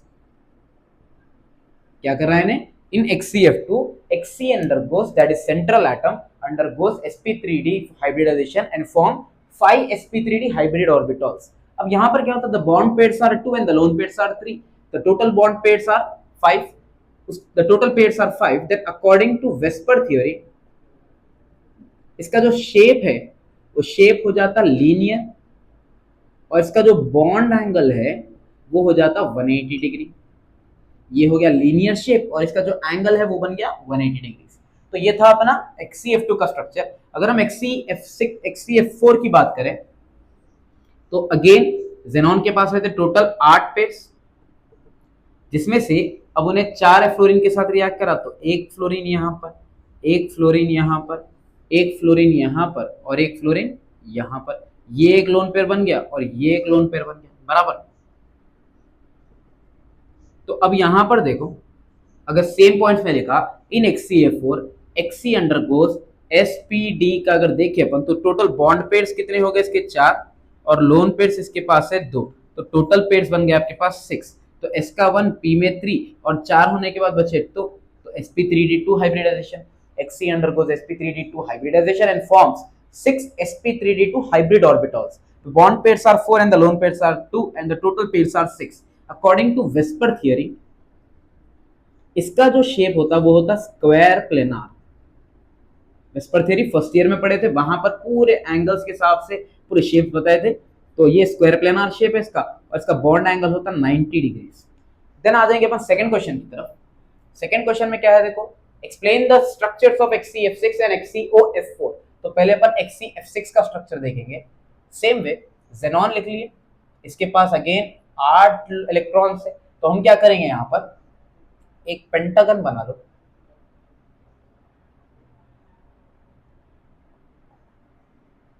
चलिए यहां पर एक लोन पेयर, यहां पर एक फ्लोरीन, यहां पर एक फ्लोरीन, यहां पर एक फ्लोरीन और यहां पर एक फ्लोरीन और यहां पर एक फ्लोरीन, यहां पर एक फ्लोरीन, तो ये बन गए टोटल 6 फ्लोरीन और एक लोन पेयर, क्योंकि 6 जब चले गए इलेक्ट्रॉन सबके पास बचे 2, वो 2 बनाए थे क्या लोन पेयर। तो यहाँ पर देखो बॉन्ड पेयर्स कितने बने, 1, 2, 3, 4, 5, 6 बॉन्ड पेयर्स है और लोन पेयर्स कितने यहाँ पर सिर्फ एक है। टोटल पेयर्स कितने हो गए यहाँ पर 7। तो इसका हाइब्रिडाइजेशन क्या होता है sp3d3। तो the in XeF6 the central atom Xe undergoes sp3d3 hybridization and forms 7 sp3d3 hybrid orbitals। उसके बाद the total bond pairs are 6 and the lone pairs are 1, the total pairs comes to 7। अब according to Vesper theory इसका जो shape होता वो होता distorted octahedral. Shape क्या रहने वाला XeF6 का, डिस्टॉर्टेड ऑक्टाहेड्रल। फिर हम अगर नेक्स्ट बात करें इसके स्ट्रक्चर की यानी XeOF4 की, तो अब यहाँ पर जेनॉन, अब यहाँ पर देखो एक फ्लोरीन, दो फ्लोरीन, तीन फ्लोरीन और ये चार फ्लोरीन, बट ऑक्सीजन क्योंकि डबल बॉन्ड फॉर्म करता तो डबल बॉन्ड के साथ दे देंगे हम यहाँ पर। तो टोटल कितने इलेक्ट्रॉन्स खा गए यहाँ पर अभी तक? 6। 4 बने, 4 इलेक्ट्रॉन्स फ्लोरीन के साथ और 2 इलेक्ट्रॉन्स गए ओजोन ऑक्सीजन के पास। अब रिमेनिंग जो 2 इलेक्ट्रॉन्स है वो बन गया आपका लोन पेयर। अब यहाँ पर देखो, अब यहाँ पर जो शेप आने वाला, पहले तो हाइब्रिडाइजेशन देखेंगे इसका पर। 1 2 3 4 5 बॉन्ड पेयर है एंड 1 लोन पेयर है। टोटल पेयर्स आर 6, तो हाइब्रिडाइजेशन हो गया sp3d2 in XeOF4. The central atom Xe undergoes sp3d2 hybridization and forms 6 sp3d2 hybrid orbitals. The bond pairs are 5 and the lone pairs are 1 and total pairs are 6. उसके बाद according to यहाँ पर बोलेंगे VSEPR theory के according इसका shape होता square pyramidal, square pyramidal, और bond angle इसका भी बना 90 डिग्री। तो आपको बस इतना ही लिखना है और आपको आसानी से मार्क्स मिल जाते हैं। ये 4 फिगर्स आप अच्छे से देख लो कैसा जेनॉन XeF2 का shape, XeF4, XeF6 and XeOF4। इससे हटके अगर आप देखना चाह रहे हैं तो ओजोन का आंसर तो हम ऑलरेडी कवर करें, क्लोरीन का ऑलरेडी कवर करें, अमोनिया का ऑलरेडी कवर कर लिए। आप देखना चाहें तो nitric acid by Oxford process वो एक देख लेके जा सकते हैं।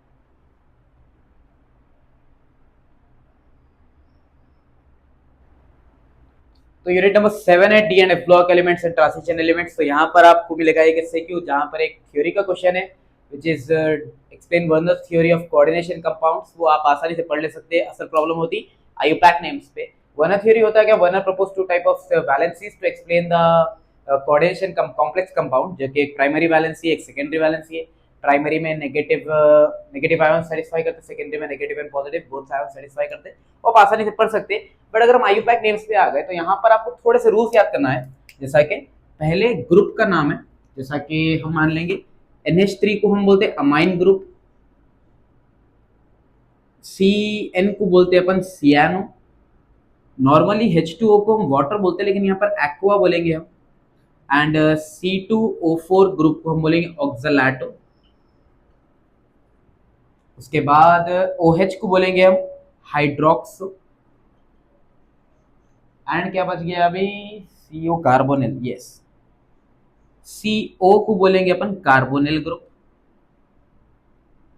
And anything else. Cl को हम बोलेंगे क्लोरो एंड रिमेनिंग यस। तो ये आप ग्रुप्स याद रखेंगे। और जैसा कि नंबर्स को अगर हम देखें तो 2 को बोलते हैं अपन डाई, 3 को बोलते हैं अपन ट्राई, 4 को हम बोलते हैं टेट्रा, 5 को हम बोलते हैं पेंटा, 6 इज नथिंग बट हेक्सा, वैसे ही हेप्टा, ऑक्टा, नाना, डेका, वो अपन नंबर्स को बोलते हैं यहाँ पर। उसके बाद आपको ये देखना है कि इसमें सेंट्रल मेटल कौन है, लाइगेंड क्या है, कोऑर्डिनेशन नंबर क्या होता है, कोऑर्डिनेशन एंटिटी क्या होता है। यहाँ पे जो कोबाल्ट, टाइटेनियम, निकल, आयरन, एल्यूमिनियम, पैलेडियम, ये जो दिख रहे ये सारे होते सेंट्रल मेटल आयोन, ठीक है। और ये जो ब्रैकेट में है इसको बोलते हैं अपन लाइगेंड। क्या बोलेंगे हम ब्रैकेट वालों को? Ligand, that is NH3, H2O, CO, जो पूरे लिखे लाइगेंड्स होते हैं। तो उसके बाद ये जो नंबर दिख रहा है देखो 6 6 4 6 3 एंड 4, इसको बोलेंगे अपन कोऑर्डिनेशन नंबर। और ये जो स्क्वायर ब्रैकेट में लाइगेंड जो जाके आपके सेंट्रल मेटल के साथ बैठे हुए ये पूरों को हम बोलेंगे क्या बोलेंगे? Coordination entity. क्या बोलेंगे हम? Coordination entity. लाइगेंड क्या होता? वो एलिमेंट जो सेंट्रल मेटल आयोन को घेरा हुआ है यानी उसको सराउंड करा हुआ है उसको बोलेंगे लाइगेंड। और जो क्वांटिटी ऑफ नंबर रहेंगे, quantity of ligand that is attached to the central metal ion is called as coordination number. And the entity, the bracket in which the ligands are attached to the central metal ion with coordination number is called as coordination entity. And central metal ion क्या होता? वो चीज जो वो metal to which the ligands are attached to it। तो ये हो गया अपना सेंट्रल मेटल आयन। ये भी एक क्वेश्चन है, define ligand, coordination number, coordination entity and central metal ion. बस आप ये समझ के उसको एक्सप्लेन करके एक एक लाइन में भी लिख दे तो काफी है। अब इसका आईयूपैक नेम्स देखेंगे अपन। नेम लिखने के लिए देखो सिंपल सा रूल याद रखना है, हमेशा आप स्टार्ट करेंगे कोऑर्डिनेशन नंबर के साथ। किसके साथ? कोऑर्डिनेशन नंबर के साथ। तो कोऑर्डिनेशन नंबर का कितना है? 6 है, तो उसको बोलेंगे अपन हेक्सा। उसके बाद लिखेंगे अपन लाइगेंड। लाइगेंड कौन है? NH3 दैट इज अमाइन, तो हेक्सा अमाइन। फिर आता central metal that is cobalt. फिर लिखना उसका ऑक्सीडेशन स्टेट एंड बाहर कौन है देखो क्लोरीन, तो लिखेंगे क्लोराइड। तो इसका नाम हो गया hexa amine cobalt chloride. Chlorine कितने हैं? 3 है, तो उसका ऑक्सीडेशन स्टेट 3 लिख देंगे। अब उसके बाद यहां पर पहले हम स्टार्ट करेंगे अपने कोऑर्डिनेशन नंबर के साथ दैट इज हेक्सा अगेन। उसके बाद वाटर है, water is nothing but aqua, Ti is nothing but titanium, अच्छा, उसके बाद ये +3 है तो हम इसको आयोन बोल देंगे, तो +3 मतलब 3 चार्ज बराबर। ये 4 है यहाँ पर, तो 4 लिखो tetra. CO is nothing but carbonyl and Na is nothing but निकल, टेट्रा कार्बोनिल निकल। उसका कोई ऑक्सीडेशन स्टेट है नहीं अभी यहाँ पर अपने को। अब मैं ये ट्रिक्स बता रहा हूँ आपको लिखने की, ये एग्जैक्ट जैसा लिखने का तरीका है वैसा नहीं बता रहा हूँ मैं, बस आसानी से अपने आईपी में क्लियर होने के लिए आपको एक ट्रिक बता रहा हूँ बस। अब जब जब आपको पोटेशियम जैसा कि ब्रैकेट से पहले है, जैसा कि क्लोरीन बाद में था तो हम उसको आखिरी में लिखे, लेकिन क्योंकि पोटेशियम पहले है अपने पास तो हमेशा क्या करेंगे, हम पहले पोटेशियम लिखेंगे, उसके बाद आ जाएंगे कोऑर्डिनेशन नंबर पे, that is 6 hexa, potassium hexa. CN is nothing but cyano. उसके बाद क्या है देखो फेर्रेट, Fe यानी फेर्रिक, तो फेर्रेट लिखेंगे इसको तो। और जब जब के आया या आयोन आया तो हम 8 लगाएंगे आखिरी में। और फेर्रेट के साथ पोटेशियम कितने देखो 3 है, तो ऑक्सीडेशन स्टेट लिख देंगे उसका 3। अच्छा एक चीज नोटिस करो, जब बाहर क्लोरीन था तो मैं पहले ऑक्सीडेशन स्टेट लिखा फिर क्लोराइड लिखा, लेकिन जब पोटेशियम पहले है तो पूरा नाम लिख के आखिरी में ऑक्सीडेशन स्टेट रखेंगे। जैसा कि यहां पर देखो फिर आ गया पोटेशियम, फिर नाम है 3 यानी ट्राई, और ये होता ऑक्सलेटो ग्रुप, ऑक्सलेटो। फिर कौन है यहाँ पे एल्यूमिनियम, तो हम क्या लिखेंगे एल्यूमिनेट, एल्यूमिनेट। और कितने पोटेशियम थे यहाँ पर 3 पोटेशियम थे, तो ऑक्सीडेशन स्टेट इसका कितना बन गया 3। अब यहाँ पर अगेन पोटेशियम से स्टार्ट हो रहा तो लिखेंगे पहले potassium, tetra, Cl is nothing but chloro, और यह है पैलेडियम तो हम लिखेंगे पैलेडेट। और कितने हैं अपने पास पोटेशियम, यहाँ पर 2 है तो लिख देंगे यहाँ पे 2। तो ये था आयुपैक नेम, फॉर्मूले से नाम लिखने का। बट अगर नाम देके आपको फॉर्मूला पूछा तो वो भी आसान है, हमेशा याद रखना टेट्रा, यानी आपने को कहां से शुरू करा, उन्हें शुरू करा कोऑर्डिनेशन नंबर से। टेट्रा मतलब अपन लिखेंगे यहाँ पे 4, और किसके लिए बोला उन्हें हाइड्रोक्सो, हाइड्रोक्सो यानी OH, और जिंकेट बोल रहा दैट इज जिंक। अगर आयन है तो उसको जिंकेट 8 लिखना है अपने को, तो मतलब ये एक आयन है। और कितना है चार्जेस कितने हैं उसके 2 बोला है, तो लिखेंगे यहाँ पे -2। Then coming to this one hexa amine, hexa यानी 6 होते तो हम लिखेंगे 6। अमाइन का ग्रुप कौन सा होता है NH2। और उसके बाद कोबाल्ट बोरॉन है तो सेंट्रल मेटल कोबाल्ट है। उसके बाद उन्हें लिखा सल्फेट, सल्फेट इज SO4, लेकिन उसका ऑक्सीडेशन स्टेट कितना दिया 3, तो लगा दो यहाँ पर ऑक्सीडेशन स्टेट 3। उसके बाद पोटेशियम टेट्राक्लोरोपैलेडेट, पोटेशियम के लिए क्या करना है, पहले पोटेशियम आता इसलिए पोटेशियम से नाम शुरू हुआ, तो हम क्या करें पोटेशियम के लिए पहले के लिख देंगे, फिर कोऑर्डिनेशन एंटिटी लगा दो। उसके बाद क्या बोला टेट्राक्लोरो, मतलब के कोऑर्डिनेशन नंबर 4 है, टेट्रा क्लोरो मतलब Cl, पैलेडेट यानी पैलेडियम। अब ये जो ऑक्सीडेशन स्टेट है यह कहां पर आना, पोटेशियम के साथ K2। उसके बाद अगर हम ये नाम देख रहे हैं, फिर पोटेशियम पहले तो K लिख दो, ट्राई ऑक्सलेटो, ट्राई मतलब कोऑर्डिनेशन नंबर 3 है, और ऑक्सलेटो यानी C2O4 होता, और क्रोमेट यानी Cr। अब इसका ऑक्सीडेशन स्टेट 3 है तो यहाँ लिख देंगे K3। तो ये था आयुपैक नेम्स का तरीका, मोस्ट एक्सपेक्टेड तो ये सारा आयुपैक नेम्स ही है, बट स्टिल अगर आप इससे हटके पढ़ना चाह रहे हैं तो Werner's theory of coordination compound and characteristic properties of transition elements, ये 2 एक्स्ट्रा में देख सकते हैं। और एक क्वेश्चन बोला मैं आप लोगों को ligand, coordination number, coordination entity and central metal ion, ये चारों का भी डेफिनेशन आप देख लेंगे। मैं आपको जैसा बताया वो एक्सप्लेनेशन के साथ भी अगर एक एक लाइन में भी लिखे तो काफी है।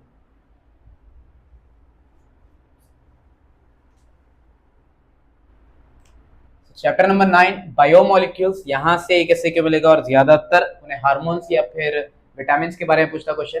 तो पहली चीज हार्मोन्स होते क्या, hormones are the substance that transfer biological information, biological information कहां से, from one part of body to another part, from one part of body to another. तो हार्मोन्स क्या है, hormones are the substances which transfer biological information from one part of the body to another part, but इससे हटके भी कई सारे functions होते hormones के बॉडी के अंदर। अब उन्हें बोलता है कि give an example for each. पहला है स्टेरॉइड हार्मोन, दूसरा उन्हें पूछा पॉलीपेप्टाइड हार्मोन, और third one is amino acid derivatives.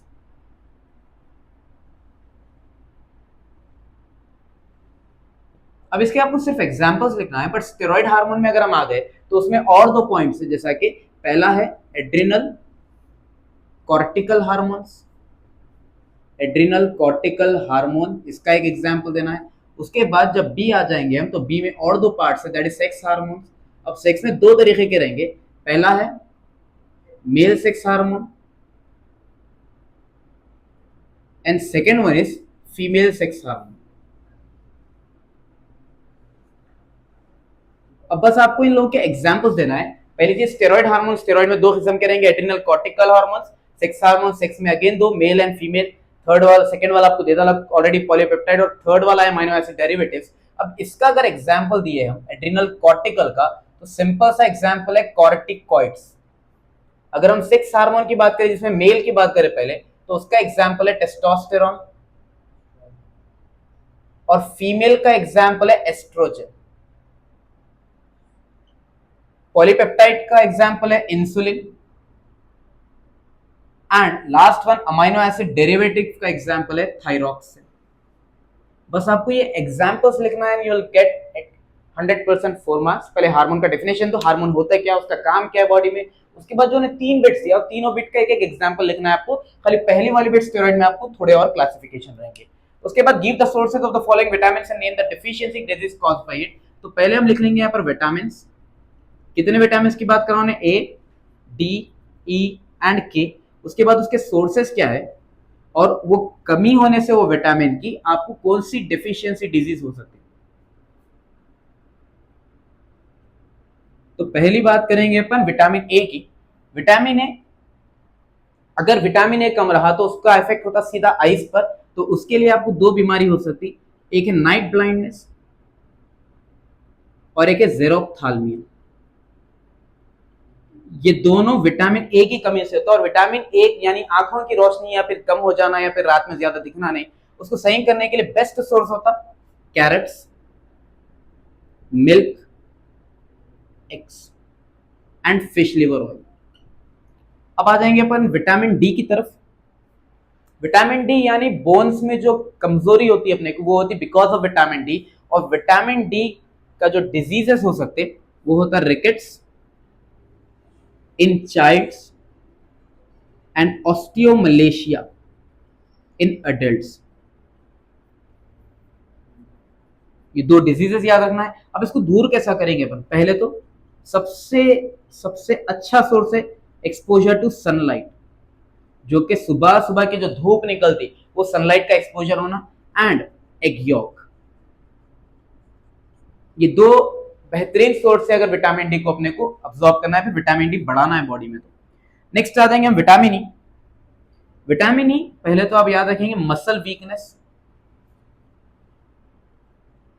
और एक होता increased fragility of RBCs. Fragility एक प्रॉपर्टी है, फ्रेजाइल प्रॉपर्टी, जो कि मतलब इजीली ब्रेकेबल बनाए थी कोई भी चीज को। तो आरबीसी को जल्दी ब्रेक करने के लिए विटामिन ई की कमी से होता। और विटामिन ई अगर बढ़ाना है तो आपको हर तरीके का ऑयल, वेजिटेबल ऑयल इस्तेमाल करना है। वेजिटेबल ऑयल जितने भी है, सनफ्लावर ऑयल, व्हीट जम ऑयल, ये सारे आपके बेहतरीन सोर्स हो सकते हैं विटामिन ई के लिए। एंड लास्ट आ जाएंगे अपन विटामिन के, विच इज वेरी डेंजरस।